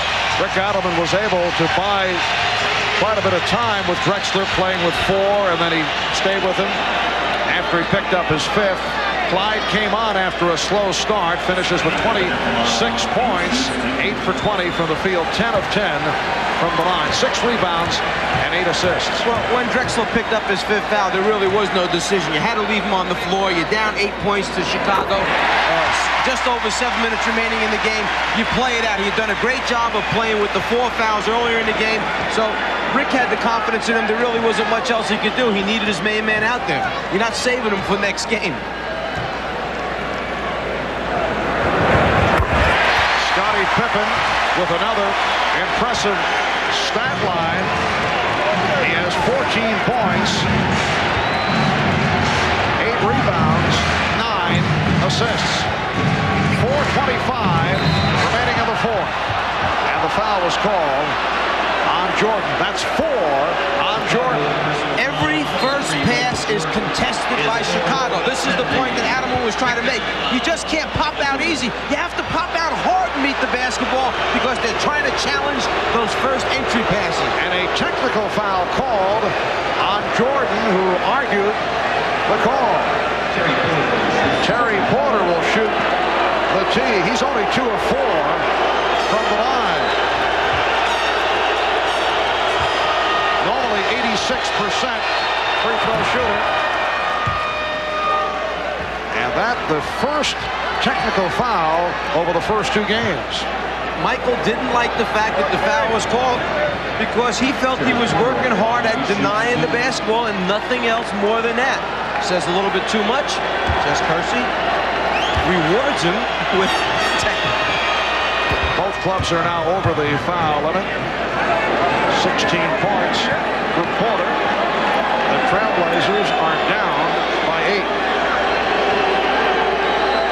Well, Jordan continuing his discussion with Jess Kersey.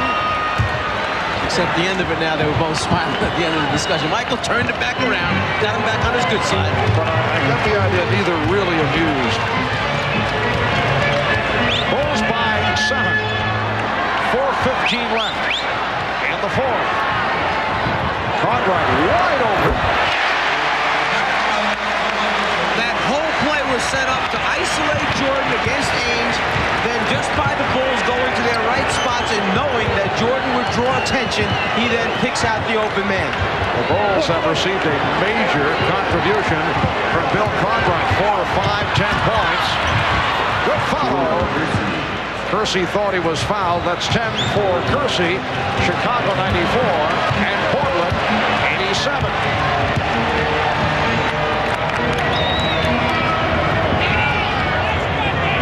Pippen unhappy with the hand checking of Kersey. Jordan backing Ainge. Pippen. Last touched by Chicago. Michael Jordan that time did exactly what he wanted to. He got the people to come to him. He knew exactly where Pippen was. And then after Pippen released, you can see Michael kind of feeling bad for the fact that he knows Scottie just doesn't have the arc tonight in the shot. He's got that line drive trajectory to the basket. Duckworth gave it up front. wanted to travel. Percy rejected by Grant. 5 block shots for Horace Grant. You put it on the floor, you're going to draw attention from Chicago's defense. They're always on the way to help out a teammate when he's in trouble. 6 on the 24. Ainge will throw in. Oh, what a shot by Terry Porter. The Blazers very much alive, down by only 5. Porter got that up over the top of an outstretched Michael Jordan that time. Not an easy shot. 2:45 remaining in the fourth.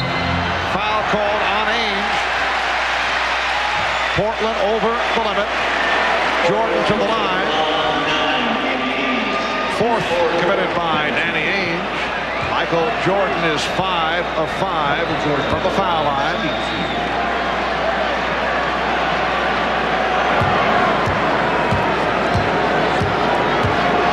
He's an 83% free throw shooter.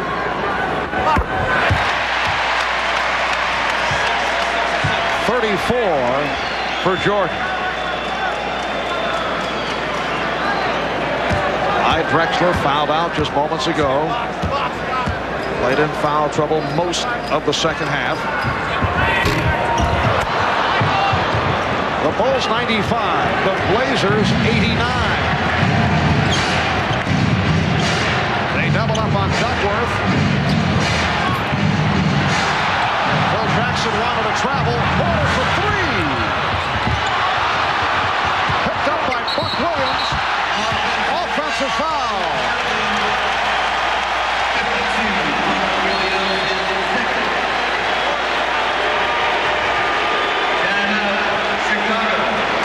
After the scramble for the loose ball, Buck Williams dips that right shoulder. Pippen just holds his ground, hopes that he'll draw the offensive foul call, and gets it at the end. And Buck just keeps saying, how? How can this happen again?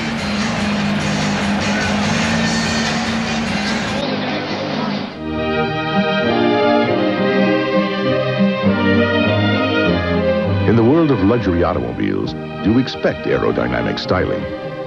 A beautifully crafted, leather-trimmed interior, the uncompromising safety of driver's and passenger side airbags, and the superior performance of a 24-valve engine. You just don't expect it to be so affordable. The Acura Luxury Lease Program. It's more than a lease. It's a legend. At age 74, I'm the oldest Ironman triathlete. Jim Ward has a hobby. It's called staying young. It's a workout. That's why he uses Armor All protectant on his dash, seats, and especially his tires. Rubber can age and crack, but Armor All penetrates to keep his tires looking like new. Jim says his tires never seem to get old. People say the same thing about Jim. I like a good-looking car. It makes me feel good. There is a fountain of youth, and we own the patent. Armor All. I gotta run. He's in Manhattan on Wednesday, Frankfurt on Thursday, Paris, Rome, and Vienna after that. He believes it's better to do business across a table than over a fax machine. This year, he'll fly more than 100,000 miles with us because he knows nobody understands him better than we do. At Delta, when we say we love to fly and it shows, this is where it shows.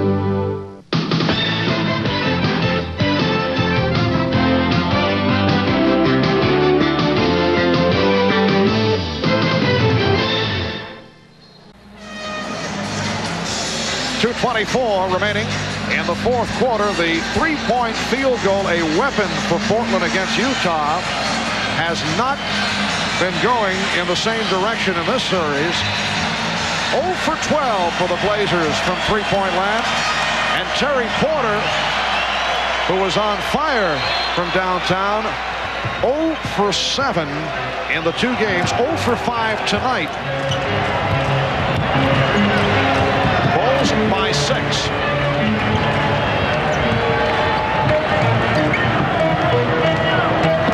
Jordan slicing through again, setting up Cartwright. Shot clock at 4. Jordan had to force it. A rare air ball tossed up by Michael Jordan. Here's Porter. Foul fouled by Jordan. That is his 5th. Chicago, personal foul. 23, Michael Jordan. Jordan knows that he must stop the layup, tries to get it from behind the head, but gets a little bit too much arm that time. So Terry Porter back to the line. He's 5 of 7 from the line. Clyde Drexler has already fouled out. Michael Jordan now playing with 5 with a minute 52 to go in the 4th. And the Trailblazers are down by only 5. Looks like Michael got a little bit too much of that right wrist on Porter as he went to the basket. Terry trying to shake that right wrist off his shooting hand. Blazers 26 of 33 from the foul line. Chicago 14 of 20. Terry Porter hitting the free throws down the stretch, and he's brought his club within 4. One of the differences in the NBA, in the end, you must continue to play. That 24-second clock keeps running. You can't sit on a 4-point lead. Got to attack, keep your offense going, get good shots. Paxson.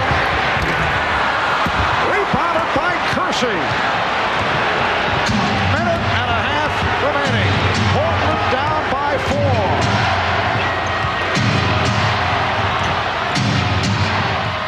Shot clock to 10.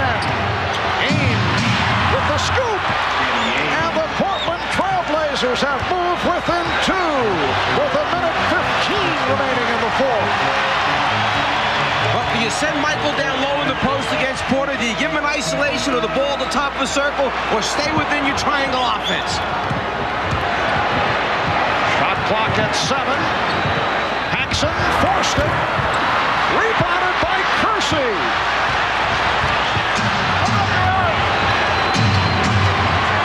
Portland in the midst of an 11-3 run. Ames feeding Kersey, and they've tied the game at 95. 45 seconds remaining. In the 4th quarter, the Blazers have come from way back to tie it at 95.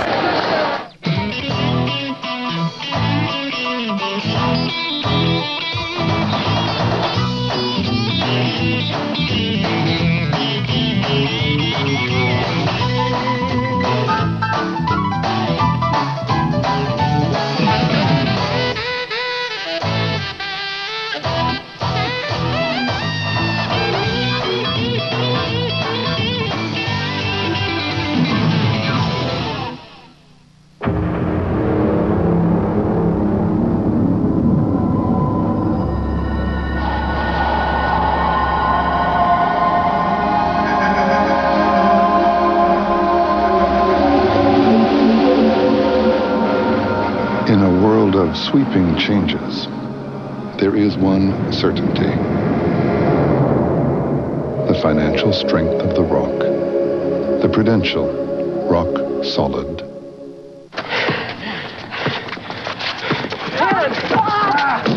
Got it! Come on! That boy, fight me! Whoa! Outside jumpers! Uh-oh! Yes! Game point. Better get tough. Oh! Nice shot. Attaboy, get the ball. Great game. You're getting better all the time. She's had her sights set on the Olympics since age 6. Now 4'7", Kim Zmeskal towers above the gymnastics world as America's first world champion. Can she join her idol, Mary Lou Retton, as the only Americans to win the Olympic all-around title? Kim Zmeskal, one to watch this summer on NBC. You lose a Clyde Drexler, but then you're able to bring out a guy with a lot of experience in Danny Ainge. He's been in a lot of big games, and he helps you a number of ways. Breaks down the defense and scores with the clock running down, and then sees the entire floor, finds an open Kersey going to the basket, ties the score. Portland has come back from a 10-point deficit. Chicago led 92-82 with 4:36 remaining. A 13-3 run by the Blazers. 35 seconds remaining in the 4th quarter. Michael Jordan. Oh, what a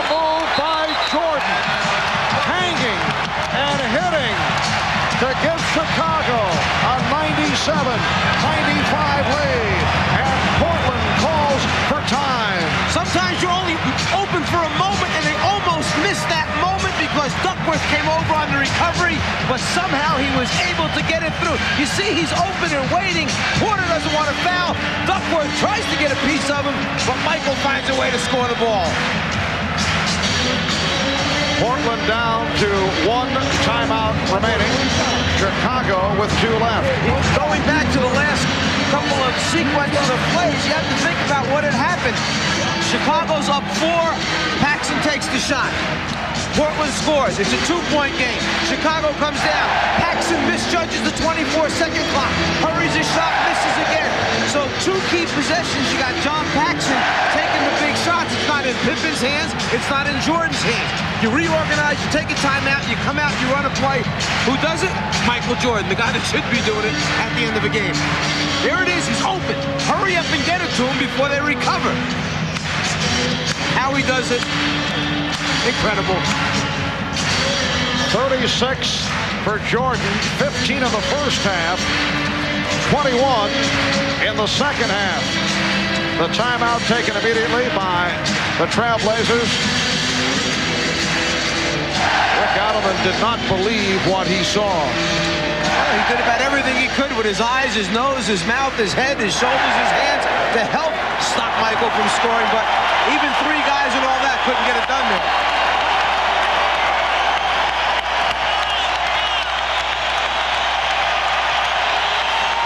The Bulls with a 2-point lead. From Rick Adelman's point of view, what's the play? Well, let's go back a year ago when LA was in a similar situation. They kicked it out for a 3-point shot, and Sam Perkins knocked out the big 3. Do you take 2 and try and tie, or 3 for the win on the road? 6-second differential on the 24. Cartwright jumping out. Here is Duckworth. Yes! A clutch bucket by Kevin Duckworth. He's tied the game at 97. Chicago takes a timeout with 13 and 2 seconds remaining. They ran the pick and roll, and a great job is done by Porter, keeping his dribble alive, able to clear the 2 defenders, and Grant tried to rotate over, but he's just a little bit too late coming because Duckworth is able to catch, square up, get a real good look, and then a nice follow-through. That's his shot, the step-back baseline jumper. He's not a big guy that rolls to the basket. He steps back to get a look at the 12-footer. Kevin Duckworth, local product from nearby Harvey, Illinois, and that has to feel awfully good. In particular, coming off all the criticism that he took for the Portland elimination by the Los Angeles Lakers in the Western Conference Final a year ago. A 15-5 run overall by Portland to make up the deficit. Chicago at one stretch led by as many as 10. Well, if you're in the huddle right now and you're Rick Adelman, you're saying to your players, look, we've got to be prepared for the spread offense. 4 guys along the baseline, Michael Jordan with the ball in the middle, him trying to go one-on-one and either create the last shot for himself or kicking it out to an open teammate. So you decide your matchups, you decide if you're going to double team him or play him straight up. If you're Phil Jackson, you're reminding your team, 1, where do you want to take it out of bounds, on the baseline or at half court? What do you want to run to get it inbounds? How many timeouts each team has left, and the fact that we want to get the last shot of this game to either win it or then go into overtime. We don't want to give Portland a chance to go back and shoot before the game is over. The Bulls have 1 timeout remaining. Portland has 1 left. 13 and 2 seconds to go in this 4th quarter. The Bulls and the Blazers tie. 97. And this is where some key matchups will take place, some last-minute substitutions so that you have your best defensive players on the floor if you're Portland, and your main offensive guys that can put it on the floor, break people down, and make shots if you're Chicago. Down to 10. They spread out. Down to 5. Jordan played by Porter. Down to 2. Here's Jordan. And we go to overtime.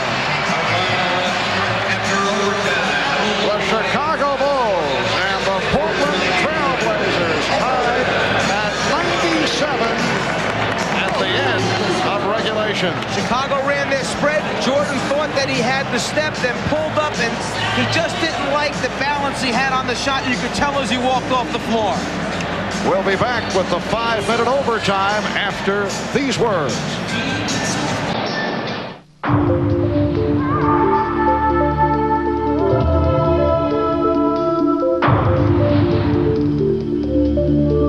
At Acura, we believe that a luxury sedan should appeal to a driver's appreciation of soft leather, fine wood, and beautiful stretches of asphalt. The Acura Legend sedan.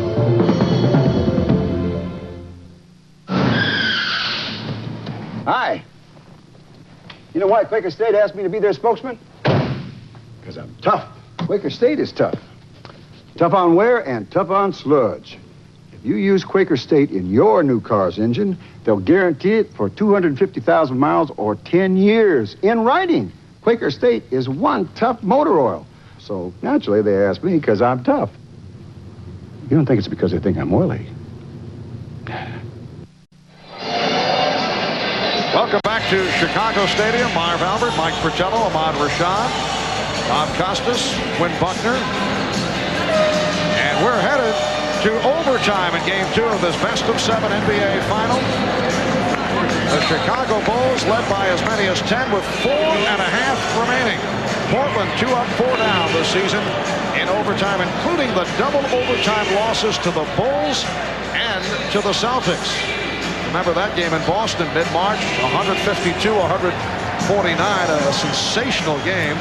And Chicago 2-1 in overtimes. One of them the victory over the Portland Trailblazers. The last time an NBA Finals game went into OT last season. Game 3 between the Bulls and Lakers. Chicago won it by 8. You get the feeling that Scottie Pippen has been so hampered by that wrist that he has just stopped trying to do the creative things offensively. He's struggling, trying to beat people off the dribble. Michael Jordan is playing with 5 fouls. Clyde Drexler has fouled out. Jordan being guarded by Porter. We're underway in the 5-minute overtime. Jordan checking the shot clock. Down to 4. Down to 2. And hits 38 for Jordan. The Bulls by 2. Porter lost the dribble off his foot and able to recover. Nice pass from Ainge. Buck Williams could not hit. Pippen lost it. Wild scramble at both ends. Ainge for Kersey. Williams, and the game is tied at 99. Well, it worked out very well in the end, but Ainge had the wide open shot, then tried to hit his cutting teammate, the fumble, but then the recovery and score. 17 points, 11 rebounds for Buck Williams. Caught right and nowhere to go. Played well by Duckworth. Shot clock at 5. Paxson. John Paxson had the hot hand early, in particular from three-point range. Last touch by the Bulls. That was Michael Jordan sticking the hand in, knocking it out of bounds. Good call. Rick Adelman staying with Ainge, who's played well, and Porter, who's come on. Duckworth, Williams, Kersey up front. This is a lot of minutes for John Paxson. He normally does not play this many minutes in a basketball game, but he was going so well, Phil Jackson had to stay with him, and I'm wondering if fatigue is setting in right now on his last 3 shots. Danny Ainge has hit 5 out of 8 for 10 points, and he's given Portland a 101-99 lead. We come up on 3 minutes left in the overtime. Pippen. Someone got a piece of it. Grant is fouled.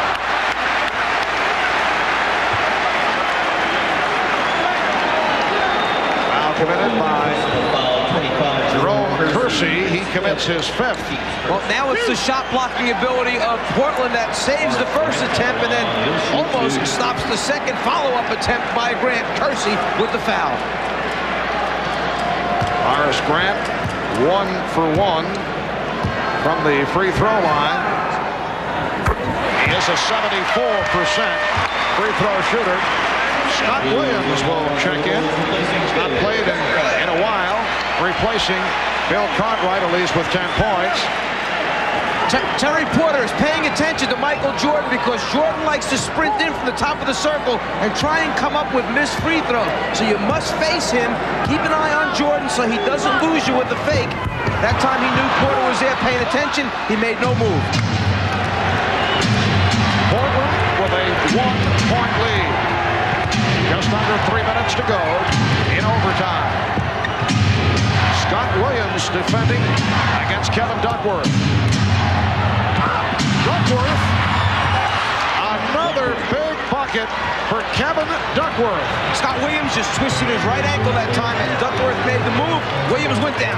Blazers by 3, looking to tie the series at 1. Here's Williams, and he drew the foul. Kersey off the fake, ended up going over Williams. And Kersey is fouled out. He leads with 12 points and 8 rebounds.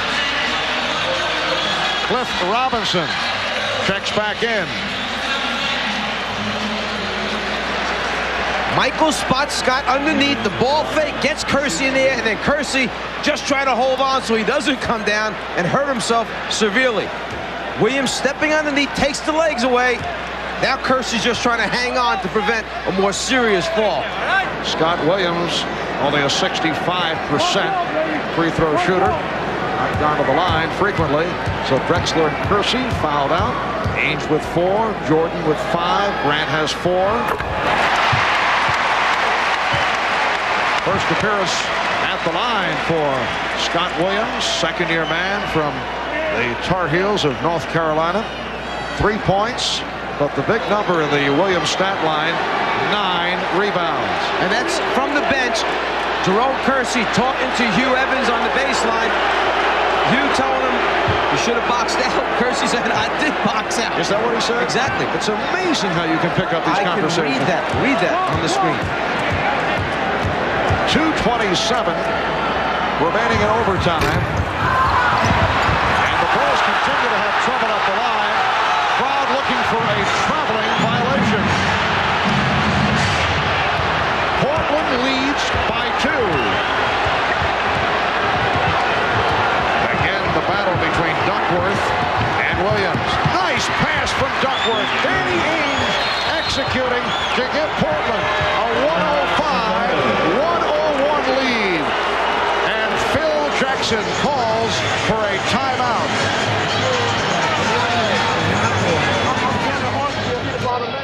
If you've looked at the high prices of luxury sports sedans, you're no doubt thinking maybe I should lower my expectations. Well, considering the Nissan Maxima SE has more power than a BMW 525i and more room than a Mercedes-Benz 300e, yet you pay thousands less than either of them, maybe you should keep your expectations high and just lower your payments. See your Nissan dealer for details, because right now you can lease a Maxima for as little as $279 a month. He's in Manhattan on Wednesday, Frankfurt on Thursday, Paris, Rome, and Vienna after that. He believes it's better to do business across a table than over a fax machine. This year, he'll fly more than 100,000 miles with us because he knows nobody understands him better than we do. At Delta, when we say we love to fly and it shows, this is where it shows. The play that the crowd reacted to, they felt that Buck Williams had touched out of bounds with the ball in his hand. He goes after the rebound on his way. If the foot touches down and the ball is still in possession of his hand, then he's out of bounds. The crowd was correct.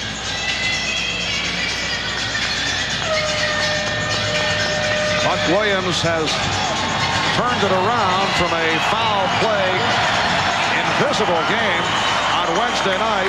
17 points. 13 rebounds. He's hit 6 of 8 from the field.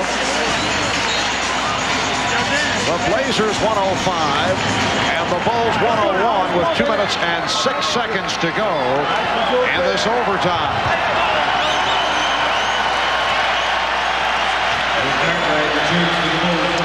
Michael Jordan with 38 points. He's hit 16 of 31. Clyde Drexler, who fouled out in the fourth quarter, departed with 26.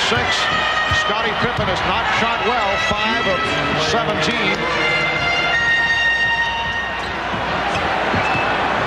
Jordan posting Porter, Duckworth over to help.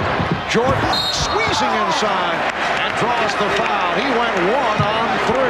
Well, right now Chicago is starting out in their offensive set, but they quickly come away from it, and what it winds up is the ball in Michael Jordan's hands. You're talking about drawing some attention. Porter's playing him. Now as he makes his move, there's Duckworth. There's 3. Buck. There's 4. Robinson. I mean, only guy not involved is Ainge. He just wants to take off on the fast breaks. Robinson called for the foul. Jordan 7 of 8 from the line. Portland leads by 3. 1:49 remaining in overtime. Now Porter's paying attention to Pippen at the top of the circle, because last time Pippen made his move for the basket. This time Porter boxes. So Michael Jordan has missed a couple of free throws in the closing moments. Blazers with the ball and a 3-point lead. Ainge. Porter for 3. Yes! Terry Porter able to hit the 3. Portland had missed their previous 12 from downtown. Now you have to start to hurry up if you're Chicago. You don't have time to run all the options. Get shots up, get on the glass, try and get some offensive rebounds in there. Blazers by 6, 1:15 to go in overtime. Paxson for a 3-pointer. He's been off. He's missed his last 5 shots. And give credit to Terry Porter, who came out and challenged him, did not give him a real clean look. Oh, what a pass from Porter, finding Ainge. And the Portland Trailblazers with a dramatic come-from-behind effort, trailing by as many as 10 with 4.5 minutes remaining in regulation, have come from way back, and they now lead by 8 as the Bulls take the timeout. Well, the guy who gets the assist is Michael Jordan for tipping it over, but after the series that he just finished up against Utah, it was just a matter of time before Terry Porter found it on the 3-point range, and then Ainge, moving without the ball again, gets another easy deuce for Portland.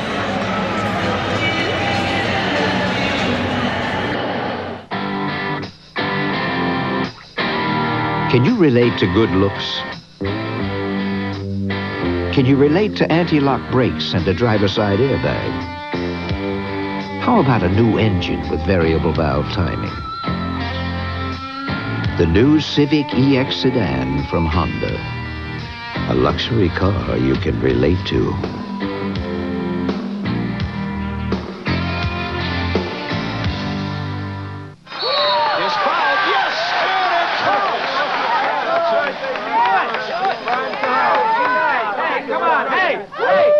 Come on, you know the rules when we have a show to do.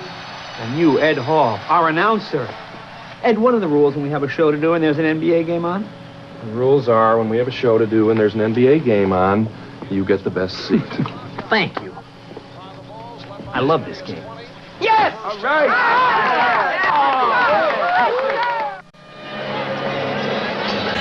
Rick Alleman has kept his poise the entire evening, but it just gets to the point where he has to let it go, too. He knows his team has just come back, has a tremendous victory right there within reach. Now they just got to hang in, play good defense, and take good shots at the offensive end. And folks in Portland may be throwing back the Phil Jackson statement made back in March regarding the Portland Trailblazers self-destructing down the stretch in close ball games. They may throw it right back at Phil, because that has certainly not been the case with the Trailblazers here tonight. Had a statement that upset Rick Alleman and the Portland players, but it has been the other way around tonight. Pippen with the save, and the officials check it over. Paul Mahalik claimed he had the better view, and he says last touch by the Bulls. The Blazers have outscored the Bulls 28-10. Timeout is taken. Since late in the fourth quarter, Chicago had led 92-82 with 4:36 remaining. A 28-10 turnaround, and they've done it all without Clyde Drexler, who had fouled out. 55 seconds to go in the overtime. A portion of the crowd filing out here with the Bulls down 110-102. To show you what can happen in the excitement of a game, when that ball went out of bounds and it was awarded to Portland, the man passing it in, Buck Williams, is not allowed to move. That's a spot throw-in. His teammate, Danny Ainge, was trying to get free on the floor, and Danny was pointing along the baseline to Buck as if to say, you can run the baseline and throw me a pass. But Buck was not allowed to run the baseline because it's a spot throw-in. So Buck had the presence enough to call the timeout, be sure that everybody knows what they want to do. Good decision, so you don't make a mistake and give Chicago an easy score or the ball back again. Well, the scene will shift to the Memorial Coliseum in Portland on Sunday for Game 3 of this best of 7. And we'll be on hand starting at 7 o'clock Eastern Time, 4 o'clock Pacific. The Bulls and the Blazers. The Portland Trail Blazers with a regular season record of 57-25. Chicago with the best record of the NBA, 67-15. They swept Miami in 3 straight, taken through that difficult 7-game series by the Knicks. Did not have an easy time with Cleveland, beating the Cavaliers in 6. It has not been an easy time for the Bulls in the playoffs. In fact, Phil Jackson pointed out with the victory in Game 1 here against Portland for the first time since the Miami series, the Bulls have actually won 3 in a row in the playoffs. Talking about guys stepping up for Portland in this game. You've got people like Duckworth, Buck Williams coming up 17 points and 13 rebounds after having a game of 3 points and 2 rebounds. Duckworth, the Big J, Ainge off the bench, big contribution. And as you saw, Michael Jordan sitting down, giving us the indication that the Bulls feel that this one is in the books. Scottie Pippen called for the foul, so Michael Jordan with 39 points, 16 for 32 from the field. 52 seconds is a lot of time left in the basketball game. There's still time to come up and make some things happen with the defense. And with the 3-point shot in this game, some crazy, wild things happen at the finish of NBA games. Hansen giving the foul, and it puts Ainge at the foul line. The Bulls are over the limit now. Michael Jordan will report back. That was so that someone could give a foul other than Michael Jordan. Jordan with 5 fouls. They couldn't afford to have Michael foul out of the game. So you put Hansen in the game. You tell them to take a foul. If they don't get a steal immediately, it stops the clock. Now you bring Michael back in for offensive purposes. Danny Ainge, instrumental in this Portland comeback. He came on and played a major role with Clyde Drexler having fouled out. Ainge with 15 points. Danny Ainge has had the playoff experience as a member of the Boston Celtics. Spent 7 years with Boston, then on to Sacramento. This is second season with the Trailblazers. Kevin Duckworth greeted by the Portland portion of the crowd. Terrific game for Duckworth, hitting a couple of clutch buckets. The shooting line will not look impressive, 6 for 15, but he had 14 points and hit 2 big ones. Down the stretch, Jordan coughed it up, and the ball goes back to Portland. Game 1 was not very pleasant for Kevin Duckworth. Members of his family showered with beverages here in Chicago, which certainly upset him and the entire Duckworth family. 19 for Buck Williams, and then Kevin got himself an early foul difficulty and never got into it.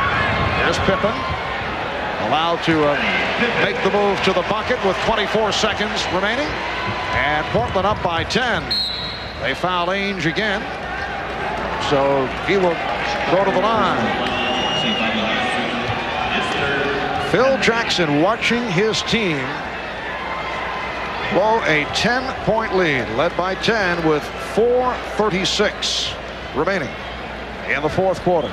You know, normally during the course of the game, Paxson splits the time with B.J. Armstrong. They each get, you know, some combination of 26, 22, or 24, 24 minutes as they play. It's almost like Phil Jackson saves Paxson to get to the playoffs, and then John gets in one of those grooves and he uses it. Well, that's what happened tonight.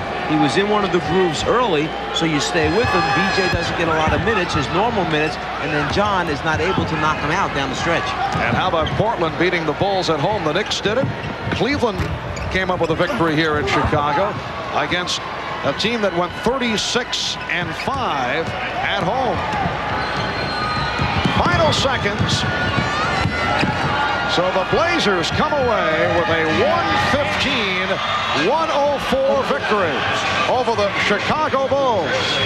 And they have evened the series at 1. Michael Jordan leading the way with 39. Clyde Drexler at 26. 19 for Buck Williams along with 13 rebounds. Danny Ainge with 17. 9 of the 17 in overtime. Again, the final. Portland in OT 115. Chicago 104. Join us Sunday night, 7 p.m. Eastern Time for Game 3 of the NBA Finals as we move on to Portland.